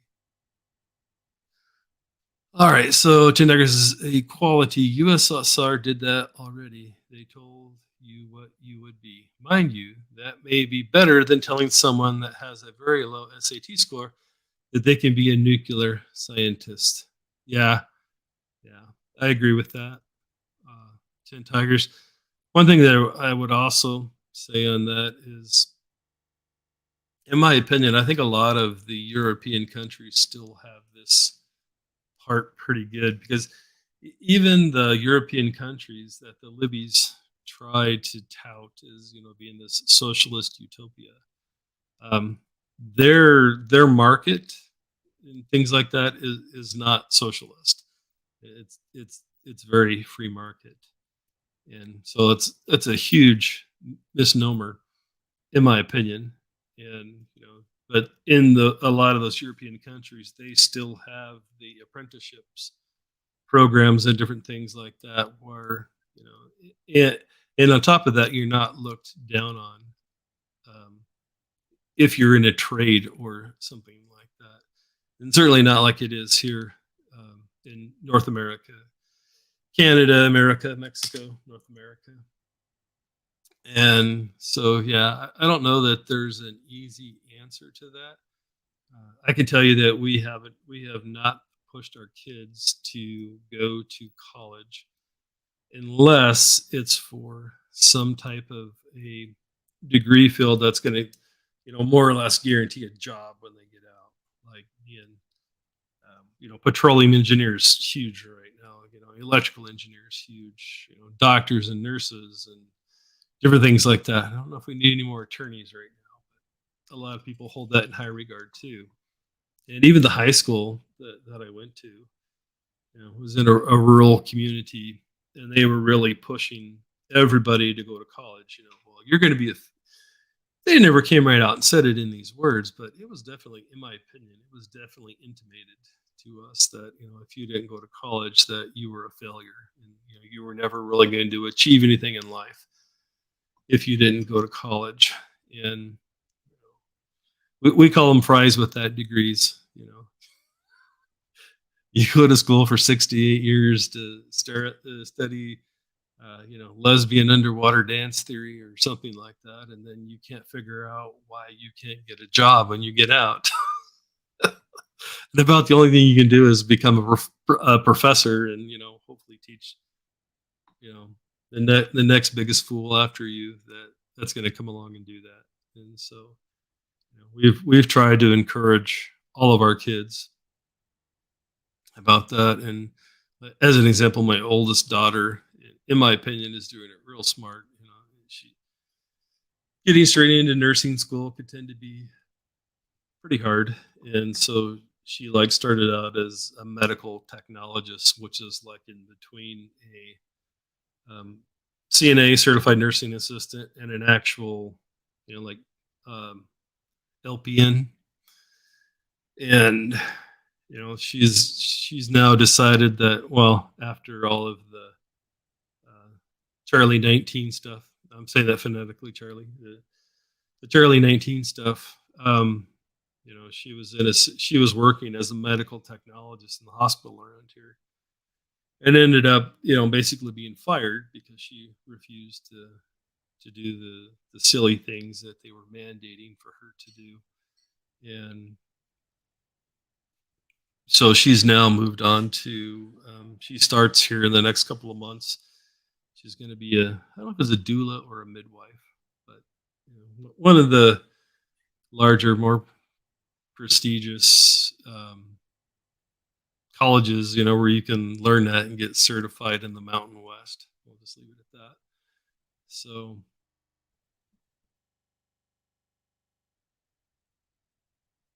Dan Decker says, by the way, I support fixing broken windows philosophy. Okay. So what type of guest do you want to have on? What type of topics do you want to cover? Oh, I don't know. I I enjoy conversation. I'm an extrovert by nature, and over the last, I don't know, probably 7 years or so, I've had to learn to be comfortable with being much more recluse just because of my health, especially with the C19 stuff recently. Um, I've probably got 30 some odd years of scar tissue. Like I had my first back surgery, the L5S1 fusion, in like 90, something like that. And I'm terrible with dates and times. That's just not the way my brain works. So I don't know, I just don't care. But so, every time they go in and they scrape out all that scar tissue and, give me another fusion, well, it just makes all of the other scar tissue grow back in force. And so, yeah, um, it's just one of those things. It is what it is. And so I'm willing to, like I said, I don't even care if it's someone that disagrees with me, but, it does need to be interesting or else people aren't going to watch it. As the old saying goes, having a guest on and then watching paint dry, probably not fun for anybody. Um, but ideally, if you're at least like-minded on certain things, so there's a synergy between the host and the guest. Those types of things usually work best, and or even if they're disagreeing, but they can both be intellectually honest with each other and respectful of each other, and not do the typical, trying to shout you down type of thing. So that's where I'm coming from. Those are the things that, well, last week I read off a list to you guys of some of the different channels that I like and why I like them. And so those are the people that I'm going to start with, trying to interview and, asking them about the different things that they're doing and whatnot. And I don't want to tell you who they are yet, and just in case it falls through, and then I'm disappointed and you're disappointed or whatever. But I have reached out to several of them, and several of them had said yes, they'd be happy to, but they're really busy right now, whatever. So we're trying to find a time that works good for both of us. So that's kind of where that is right now. And while we're kind of talking about that in the medical community, are you guys keeping up with all this myocarditis stuff? That seems to be a pretty hot topic nowadays. And I don't this myself personally, my own personal policy is I typically, I mean, other than in my opinion, other than having what I would call, basically good Judeo Christian values type thing. Other than that, for me, like one of the next most important things is the golden rule of liberty is what I like to call it, and which just simply is that anytime I'm making an important decision or trying to figure out what kind of a stance I want to take on a certain issue, I try to run through the filter of, is this going to bring more liberty to me, my kids, and my grandkids? Or is this going to take away liberty from me? And if not me, my children, and if not my children, my grandkids. I'm a grandpa now. So far, I've got 6 grandkids, and I hope to have a whole slew more of them over time, obviously. But yeah. All right. Ten Tiger says, I think we should have something mandatory after high school. Pick one. Let's see. 1, college. 2, Peace Corps or AmeriCorps. Okay. Military. Or trade school. Yep. High school is not enough to make someone ready for life. Yeah, I would tend to agree with that. A lot back in the olden days, right? They used to have what they called finishing school, that they would send ladies and gentlemen to learn table manners and the proper etiquette. No, that's your salad fork. No, that's your dessert fork. No, you can't mix those up. That whole thing. Ten Tiger says, "My body, my choice has more meaning these days." Yeah, yeah, and I've again, it's never my intention to offend good people. And I've had plenty of friends over the years that were Muslims. I've had plenty of friends over the years that were different, completely different faith than me, and different socioeconomic background as me, the whole 9 yards. the the way I tend to look at it is, if you're nice to me, I'll be nice to you. And so, I it's never my intent to um, hurt good people. Having said that, there is no population in our society. In my opinion, there is no population in our society that needs a voice more than the unborn. And um, that's a pretty popular thing now. My body, my choice. And from my perspective, it's not your body, your choice, because if it was your body, you would be the one being ripped limb from limb by an industrial vacuum and thrown away as waste, or even worse, sold to some biogenetics company for experimentation or whatever. And so, you know no one needs someone to speak for them more than the unborn, in my opinion. And so for me, that's a huge sticking issue. Um, and then also, just for me personally, I think that that's kind of a big deal. That if we find the old saying, a space amoeba on Mars or whatever, that's life. But somehow, this life in a mother's womb is a clump of cells. And that, to me, that just makes absolutely no sense. But it gets back to the same thing too. And I don't know if I finished this thought earlier, but a lot of wise people have said over the years that um, the true test of a character is how someone behaves or reacts when times are hard, when times are fearful, when times are in doubt, unknown, all of those things, because those things in general, are very fearful for human beings at large, like public speaking. About amongst both men and women, public speaking is one of the things that most human beings are afraid of. Um, and so it's like we have some of the same stuff, and we kind of don't. And so it's just one of those things. But yeah, my body, my choice. I So the point in when I started sharing that with you guys is to say, the people, it whether you did take the vaccine or whether you didn't take the vaccine, the people that treated you poorly because you didn't do what they thought you should do, whether you took it or not, right? It's everyone's personal choice. But the people that treated you like poop because you didn't do what they did, guys, when someone shows you who they really are, you need to believe them, because the next time that there's some difficult situation or whatever, they're going to turn on you just like they did over this whole Charlie 19 issue. And uh, and for whatever it's worth, that's what I've just kind of taken to calling it, is Charlie 19.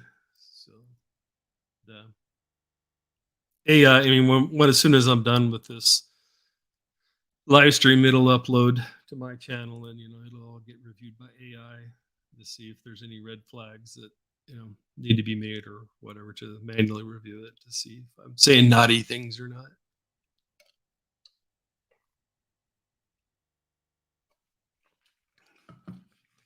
So yes, there are certain words that I do say and that I don't say. Tin Tiger says, "Hey, don't diss table manners. Try going to dinner with a company VP without knowing anything."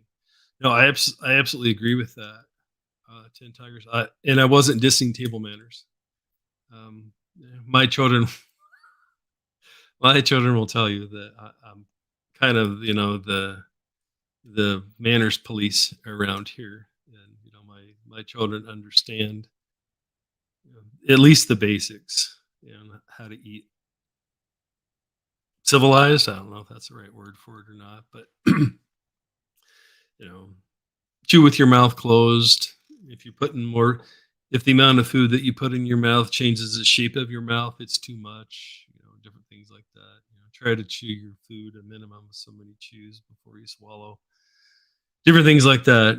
It's not a race to see who eats first, so that you get to eat all the leftovers too. Wait till everyone else is done and then see, who else wants seconds, different things like that. And yes, it is a very real thing. I've had a couple of high level jobs over the years, and on every single one of those, part of my interview process was a meal. And yes, they are judging you on how you eat, and that's important, especially if you're like, um, you're schmoozing. That's a term that we used to use. I don't know if they use that anymore, but you're the person from the company that takes them out to the races, or out to dinner, that type of thing, and tries to get their business development is one of the last things I knew they called it, was business development. But you can't be trying to do business development where you're taking people out to dinner and you're eating like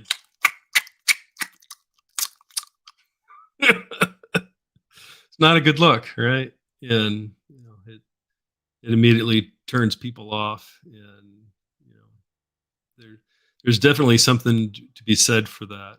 But I didn't even know this, but my daughter told me the other day, because she's been on several mission trips to these other parts of the world or whatever, and it's now part as the woke AF, as in Adam Frank, or what is it, Alpha Foxtrot, the woke Alpha Foxtrot group, um, that trying to the table manners are part of the patriarchy. I was like, oh man, you've got to be okay. Yeah, no. No thanks. I'm not buying what you're selling. All right, Ten Tiger says CV19 was a good eye opener to see what people are really like. Just like bad weather is the good test for your preps. Yep, I agree. He continues, it is called civilization. It was good while it lasted. Yeah, yeah. There's definitely something to be said for that. But getting back to the conversation I was having about this woke ideology that somehow table manners is from the patriarchy or whatever. Um, I know I've talked about this before, guys, but in my opinion, a lot of this stuff that we're seeing right now, you know, in my mind, in my way of thinking, goes all the way back to Nikita Khrushchev. Was quoted as saying something along the lines that no one will ever be able to overtake America by force. And so, you know, the USSR didn't have a plan to take over America by force. They were just going to do it from the inside out. They were going to rot it from the inside out. And in my opinion, that's exactly what's happening right now. Um, if you look at the war on Christianity as a whole, you know, not only will you not be corrected for being prejudiced towards someone with a Christian face, like the Russian Orthodox hockey player that refused to wear the rainbow jersey. He would be exactly what we've seen happen, right? He's being called out, mocked, and ridiculed. But if he was a Muslim, that wouldn't happen. And part of the reason for that is because the the Muslims, going all the way back, to the world wars, right? The Muslims always sided with the faction that was trying to take over the Western world. And you're like, excuse me, sorry about that, guys. During Hitler's reign, the Muslims were supporting and working with Hitler.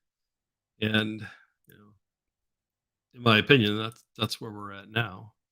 And you look at these companies, like I read a news article the other day saying that Ireland has been getting like these tons and tons of military aged men all by themselves are coming there. It's like, oh, okay, well, this This isn't normal, right? A lot of men that age, have a girlfriend or a wife or whatever, and you know, yeah, they're just sending boatloads and busloads of military aged males to your country. I don't know.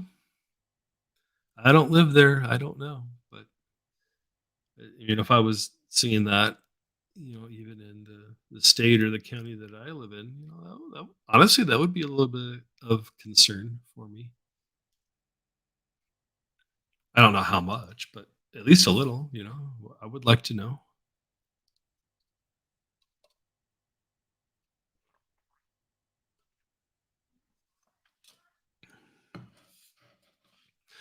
But yeah, I find it interesting that there's all these people that are just dropping dead, and I've seen some stuff that came from.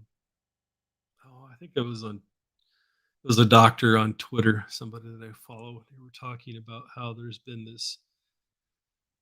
Oh, they call it VAERS, uh, adverse.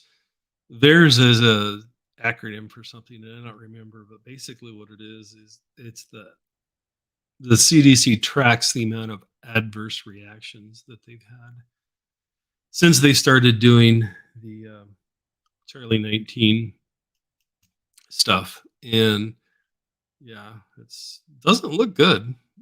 Doesn't look good at all. And it is, in my opinion, I think that when Musk finally releases all the information about what Fauci was doing and all of that, that it's going to be even more of an issue or a problem at that time. And if you guys are wondering why I'm always moving and twisting around, it's because I, I need another back surgery, and I've been intentionally putting it off as long as possible, and especially until all of this Charlie 19 stuff is done and over with, because I just have zero patience for it. Just myself personally, just like I'm not going to play the game. And yes, I am the kind of person where, you know, well, let me put it this way. Um, for whatever it's worth, one of the guests that I may have on is somebody that does essential oils, because um, I happen to believe in essential oils. However, if I'm laying on the side of the road with a sucking chest wound and a compound fracture of the femur, um, I don't want an herbalist taking care of me. I want someone that's trained in emergency medicine. But you know, that's kind of that old dichotomy on how does all that pan out in the end. You we won't know, and honestly, I think a lot of it they're never going to disclose. It's like just like the JFK assassination. Some of those papers were investigation papers were like sealed for 50 years or some crap like that, and stuff. For whatever it's worth, stuff like it happens all the time. The little one horse town I grew up in, there was some issue with the chief of police that had done something wrong, and the city council had a powwow with the chief, and you know he was disciplined, but they wouldn't tell anybody what the discipline was, and then they locked it in the town safe for 20 years or something crazy like that. But and on top of that, I think the truly dangerous thing to our society right now when it comes to things like that is now they just rubber stamp everything confidential that they don't want the public to know about, even though it may well be stuff that would be in our best interest to know. And probably some of it is stuff that we have a need to know, even. And to hide it from us, they just rubber stamp everything classified. And so we don't get to see it. All right, Ten Tiger says, I have some hyphens for you. I took a stop the bleed class with CERT. Oh, cool. All right. That sounds cool, Ten Tigers. Yeah, I've got several blowout kits and stuff like that. Actually, I know it was on the tip of my tongue, and I was just going to say it, and then whew, there it went. Senior moment. Refugee Medical, I think is yeah, Refugee Medical. I know the one of the dudes that does that. I mean, like personally know him. Like, I've sat down and broke bread with him and had beers, and yeah, it's a good guy. And so I've got several of their kits. So if you've got somebody else that might need that 10 tires, it might be better to give that to someone that doesn't have anything because I've right, wrong, or indifferent. I've been a prepper for a long time, and I've got plenty of medical preps. So if you know somebody else that might value from that more than myself, I would encourage you to give it to them. But thank you for the offer. I do appreciate it. But yeah, I told you guys I think last week about I was a certified first responder in high school. I was actually certified to ride on the ambulance. I never did it, but I was certified to do it. And it's always a good thing to know. Always a good thing to know. You never know when you're going to need it, and especially if you're outdoorsman. You never know what you're going to find when you're out in nature. You might find someone that rolled their quad or their side by side, or mountain climbing, fell off a mountain. All kinds of things. And hunting's the same way, because you could be doing any of those things while you're hunting, and actually your propensity to get hurt while you're hunting is a little bit higher because yeah, bear fact 3.0, yeah, 10 tigers, gotcha. um, um, while you're hunting, you might be carrying $1,000, 2,000, $3,000 rifle. If you got a nice Zeiss scope on it and it's glass bedded, imported, and all the stuffs, right? And when you fall, you you don't want that expensive rifle to take a digger, and so you just end up falling, and you're not going to break your fall in any way. Yeah, so you can actually end up hurt quite a bit worse by doing the same type of things because you're carrying an expensive weapon that you don't want all buggered up because you took a digger. So yes, sir. All right. Well, if there's anything else, we're at the 2 hour mark. So if there's anything else that you guys want to talk about, I'd be happy to talk about it with you. And think about that over the next week. If you come up with anything, topics, or people that you think would be interesting guests, let me know. And and it needs to be someone that has good internet, good lighting, and good sound. So good lighting means they need to have a cheapo light. Like I bought this off of Amazon. It was like $8, but it works awesome. It does what I need it to do, and that's the most important thing. Lighting, and then some type of microphone and a um, uh, good internet connection because we do record in 1080p.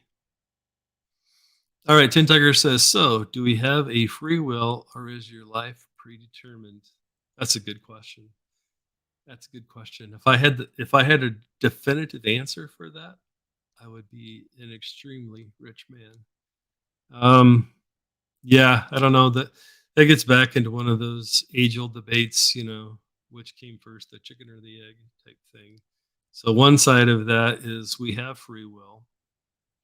Well, then if we have free will, then you know, how do you reconcile with the scriptures where it talks about that God foreknew you in your womb and all of those things, and you know it was all predetermined and whatnot. So yeah, honestly, I don't know 10 tigers. And one thing you'll find out about me, 10 tigers, if it's something that I wholeheartedly believe in, I have no problem giving you my opinion, and I will vehemently defend it when necessary. And likewise, if I don't know something, dude, I'll just tell you. Yeah, I don't know. And that's one of those things. Yeah, I honestly don't know, and I've never heard anybody try to define that in a way that I thought that proved anything. And kind of one of my own little idiosyncrasies, so to speak, is I have very little patience for people that have come from this Greco-Roman form of debate where they think they've won the debate if they prove you wrong. And it's like, no, by proving someone else wrong, it doesn't prove that you're right. It just proves that they're wrong, or part of their thesis is wrong. But proving them wrong doesn't prove you right. And I think a lot of people lose track of that, and you know they're not out to really research something and find the true answer to it.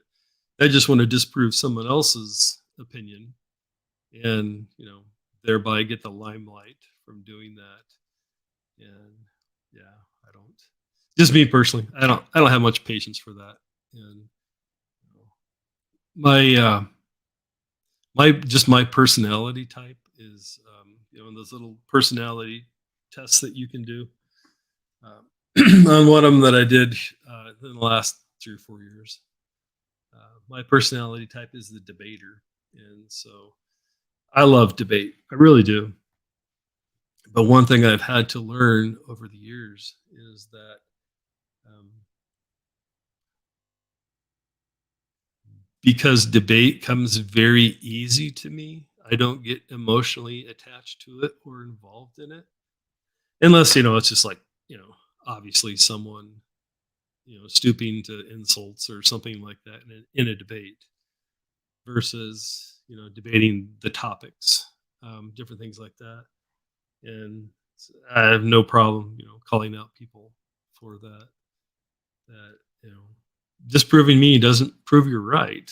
And you know two experts can go into a court of law and tell the opposite truth.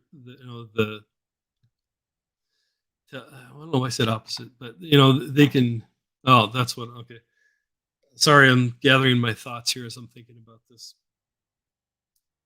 Two expert witnesses can go into the courtroom and truthfully tell the exact opposite story of the same circumstance, and they're both right. And the reason why that is because we all experience things differently.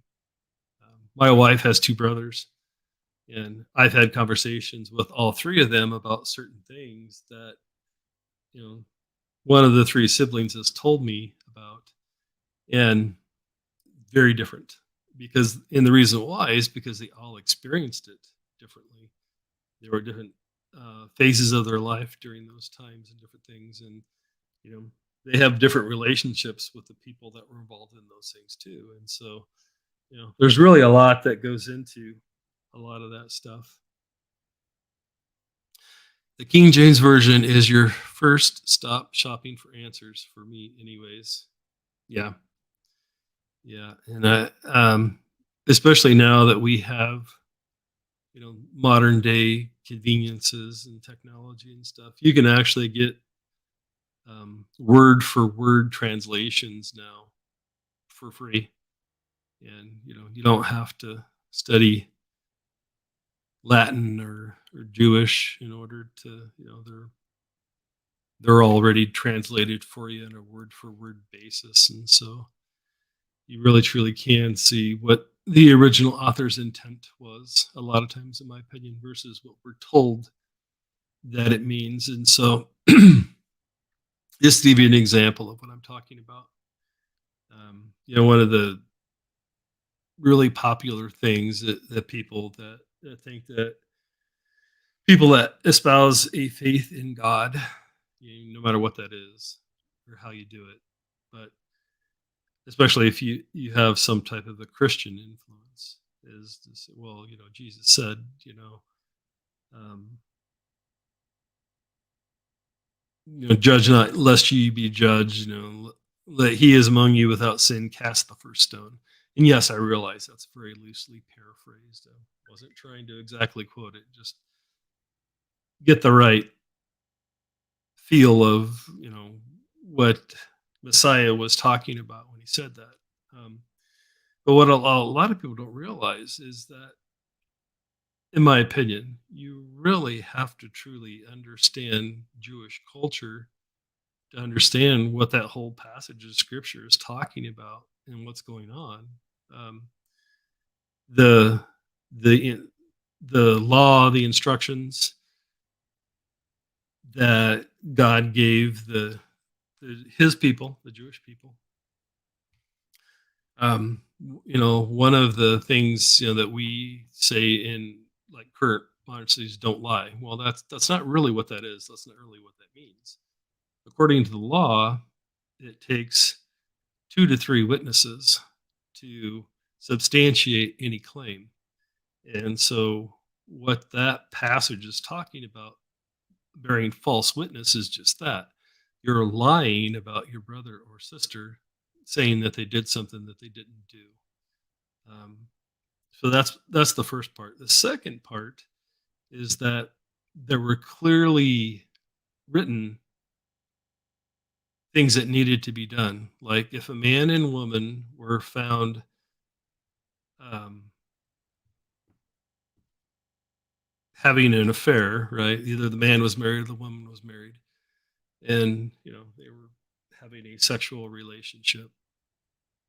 Both the man and the woman had to be taken to the gates of the city. Number one, and number two, there needed to be 2 to 3 witnesses of it. So when Messiah is talking to the people, more correctly, the rabbis at that time, and they were trying to trap him. They were trying to get him to say something that wasn't true or correct. And you know, when Jesus said, "Where are your accusers?" He wasn't like some, in my opinion, it wasn't like some epiphany, and the sky opened up on a cloudy day and the sun started shining through. No, he's quoting the law. He's saying there's not 2 to 3 witnesses here. And secondly, why are you talking to me about it? It's not my place to make this decision. You're supposed to take them to the judge at the city gate with the witnesses. Why are you bringing them to me?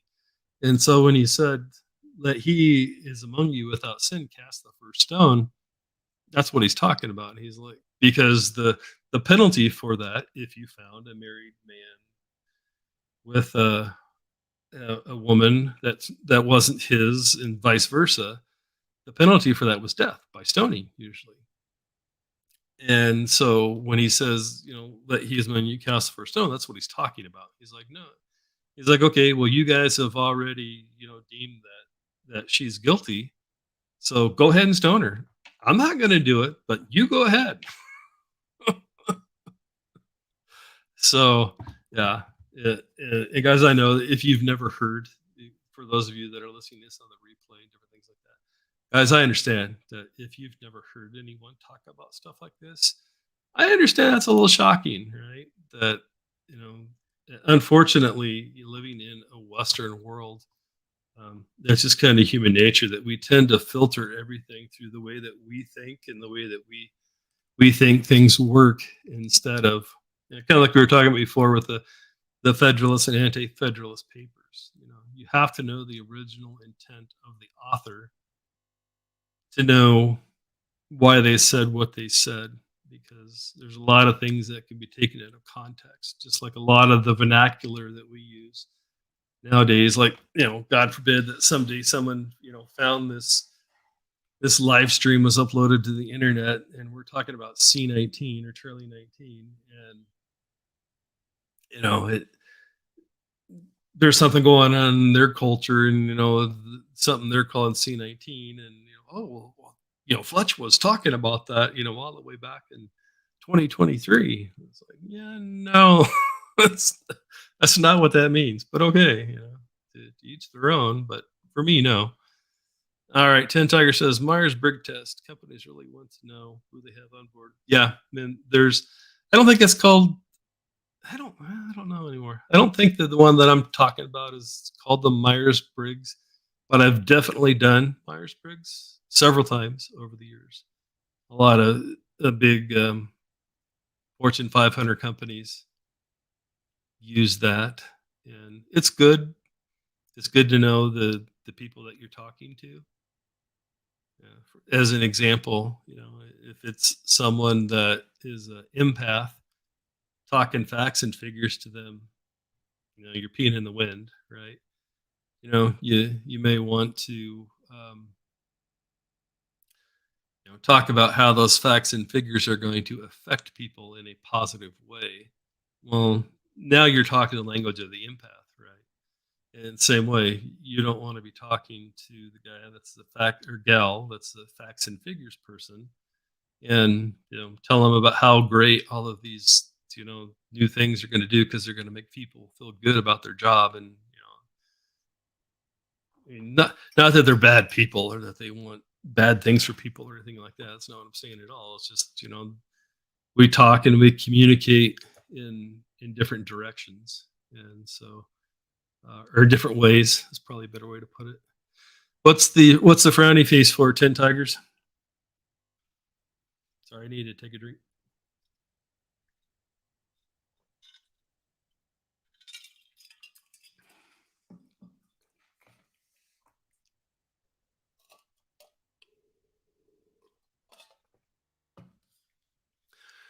And those of you that watch the replays, thank you. I appreciate you. Um, my family appreciates you. Thank you. It would be helpful if you would like the video if you've enjoyed the content, and, whether it's you learned something from it or it was just slightly entertaining or whatever. And also, if you're wondering what my shirt is, I'm an '80s kid, and so I like a lot of the I think they call them hair bands and different things like that. Um, um, but anyways, there's a record company out there. They're called Frontiers, and they sign a lot of these current bands that sound like the bands from the '80s. So, anyways, this particular band is out of Sweden, and they make current music now that, in my opinion, is very good. It sounds a lot like the '80s music that I like, but it's new and it's new and it's interesting to me. And so, if it's something that you're interested in, you can look up Eclipse, and like if you go into Apple Music, you got to search Eclipse Sweden, and you'll find the group. And they've got, I don't know, 6 or 7 albums, something like that. And there's lots of other different ones out there. And the reason why I was telling you about the record label called Frontiers is because they have a YouTube channel and they feature a lot of the bands on there. And so if you might happen to like music like that, that might be of value to you. So, but yeah, anyways, that's why I've got this. And someday on my bucket list, that's something I'd like to do. I'd like to go over to Sweden or Europe somewhere and watch them perform if able. All right, Tin Tiger says too many tests over my lifetime. Anyway, what you said is how they sell those tests to companies. That's true. That is absolutely true. My personal opinion is that it does work though too, because I've been in situations where just couldn't get along with someone. We were just button heads the whole time, and then when we found out that we were like the polar opposites, and we both were this dude and I were able to learn how to talk to each other without coming across as being condescending or uncaring, different things like that.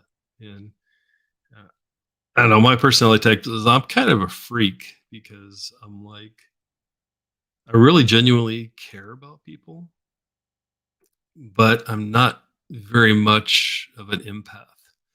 I tend to think more logically, but then I'm also extroverted instead of introverted. And yeah, ABBA was the best from Sweden anyway. Yeah, I like ABBA.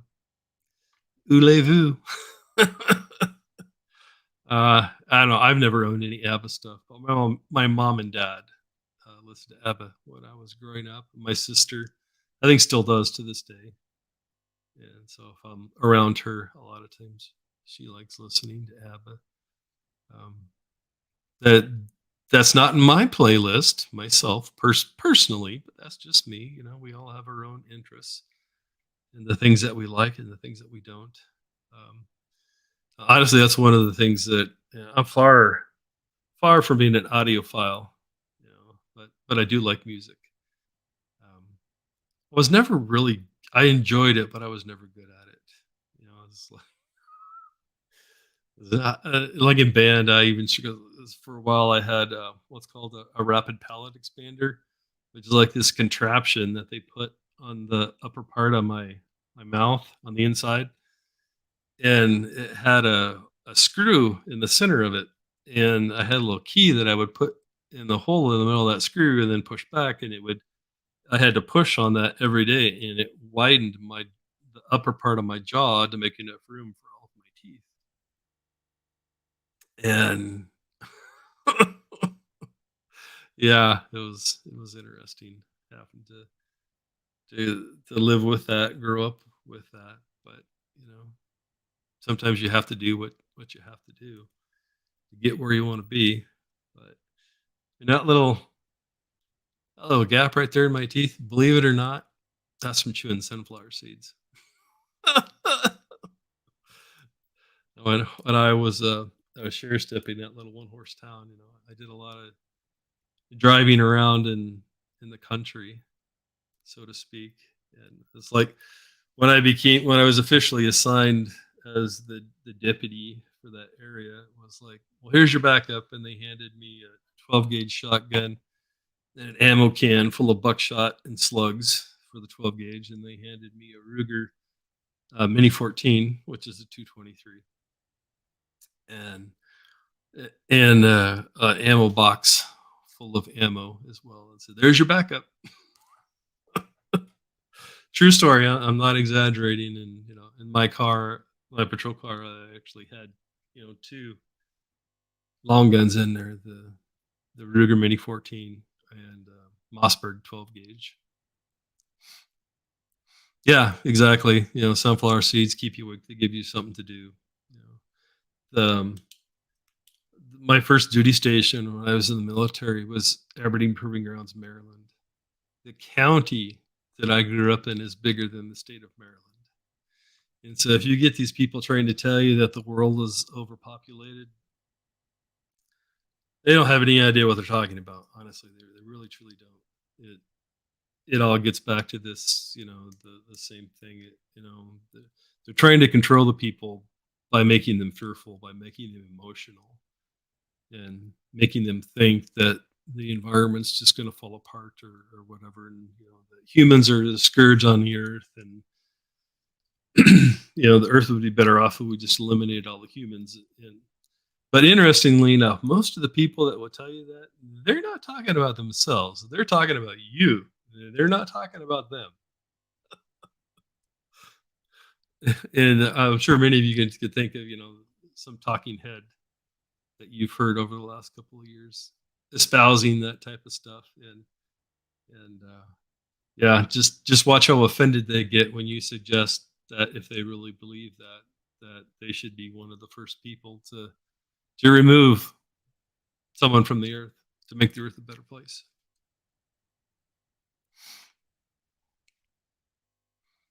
All right, just make sure I didn't miss anything that someone had said.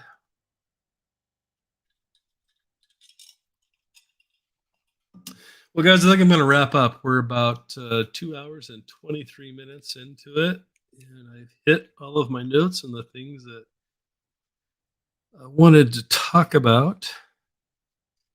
And like I said, if you have any topics that you want to talk about too, you can think about that over the next week, and then we can talk about them next week. And once this video gets loaded up to my channel, it usually takes a while because it's in 1080p. Because it's got to get processed and everything before it actually shows up as something you can actively watch in the replay of it anyways. So if you have something, you can comment on there. And thanks again, guys. I really appreciate you. My family really appreciate you. Thank you. I appreciate you.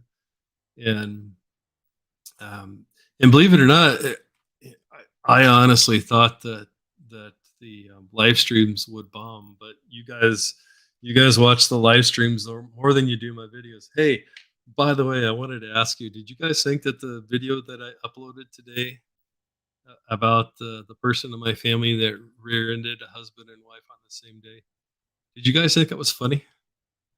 I would like to know if you did. Um, and if you did, would you please tell me? 'Cause I'm trying to gauge, what my audience finds funny and not, because if you guys don't find it funny, then there's no sense in me telling you stories like that or whatever, relating things like that to you if it's not of value to you. Obviously, I thought it was funny. I've always thought I thought it was funny for like the last 20 years or whatever. But anyways, all right, guys. Well, I'm gonna wrap it up. Thank you, Ten Tigers. I appreciate you for participating and being a faithful member of the crew here. Ten Tiger says it was funny. Life is very funny. Okay, thank you. I appreciate the feedback. Yeah, and as always, guys, I really do appreciate constructive criticism. Right? Just telling me I suck or something like that. Doesn't help me in any way, right? But saying, hey, have you thought of maybe you could do this or you could do that or whatever? I will at least consider it and see if there's any validity to it or whatever. And some of the best advice I've ever gotten in my life was unsolicited. So definitely something to keep in mind. Okay, guys. Well, once again, thank you. I appreciate you, and we'll see you next week if not before. I'm sure I'll have some shorts again this week and a couple videos again for the weekend. Well, thank you again. We'll talk to you soon. Bye bye.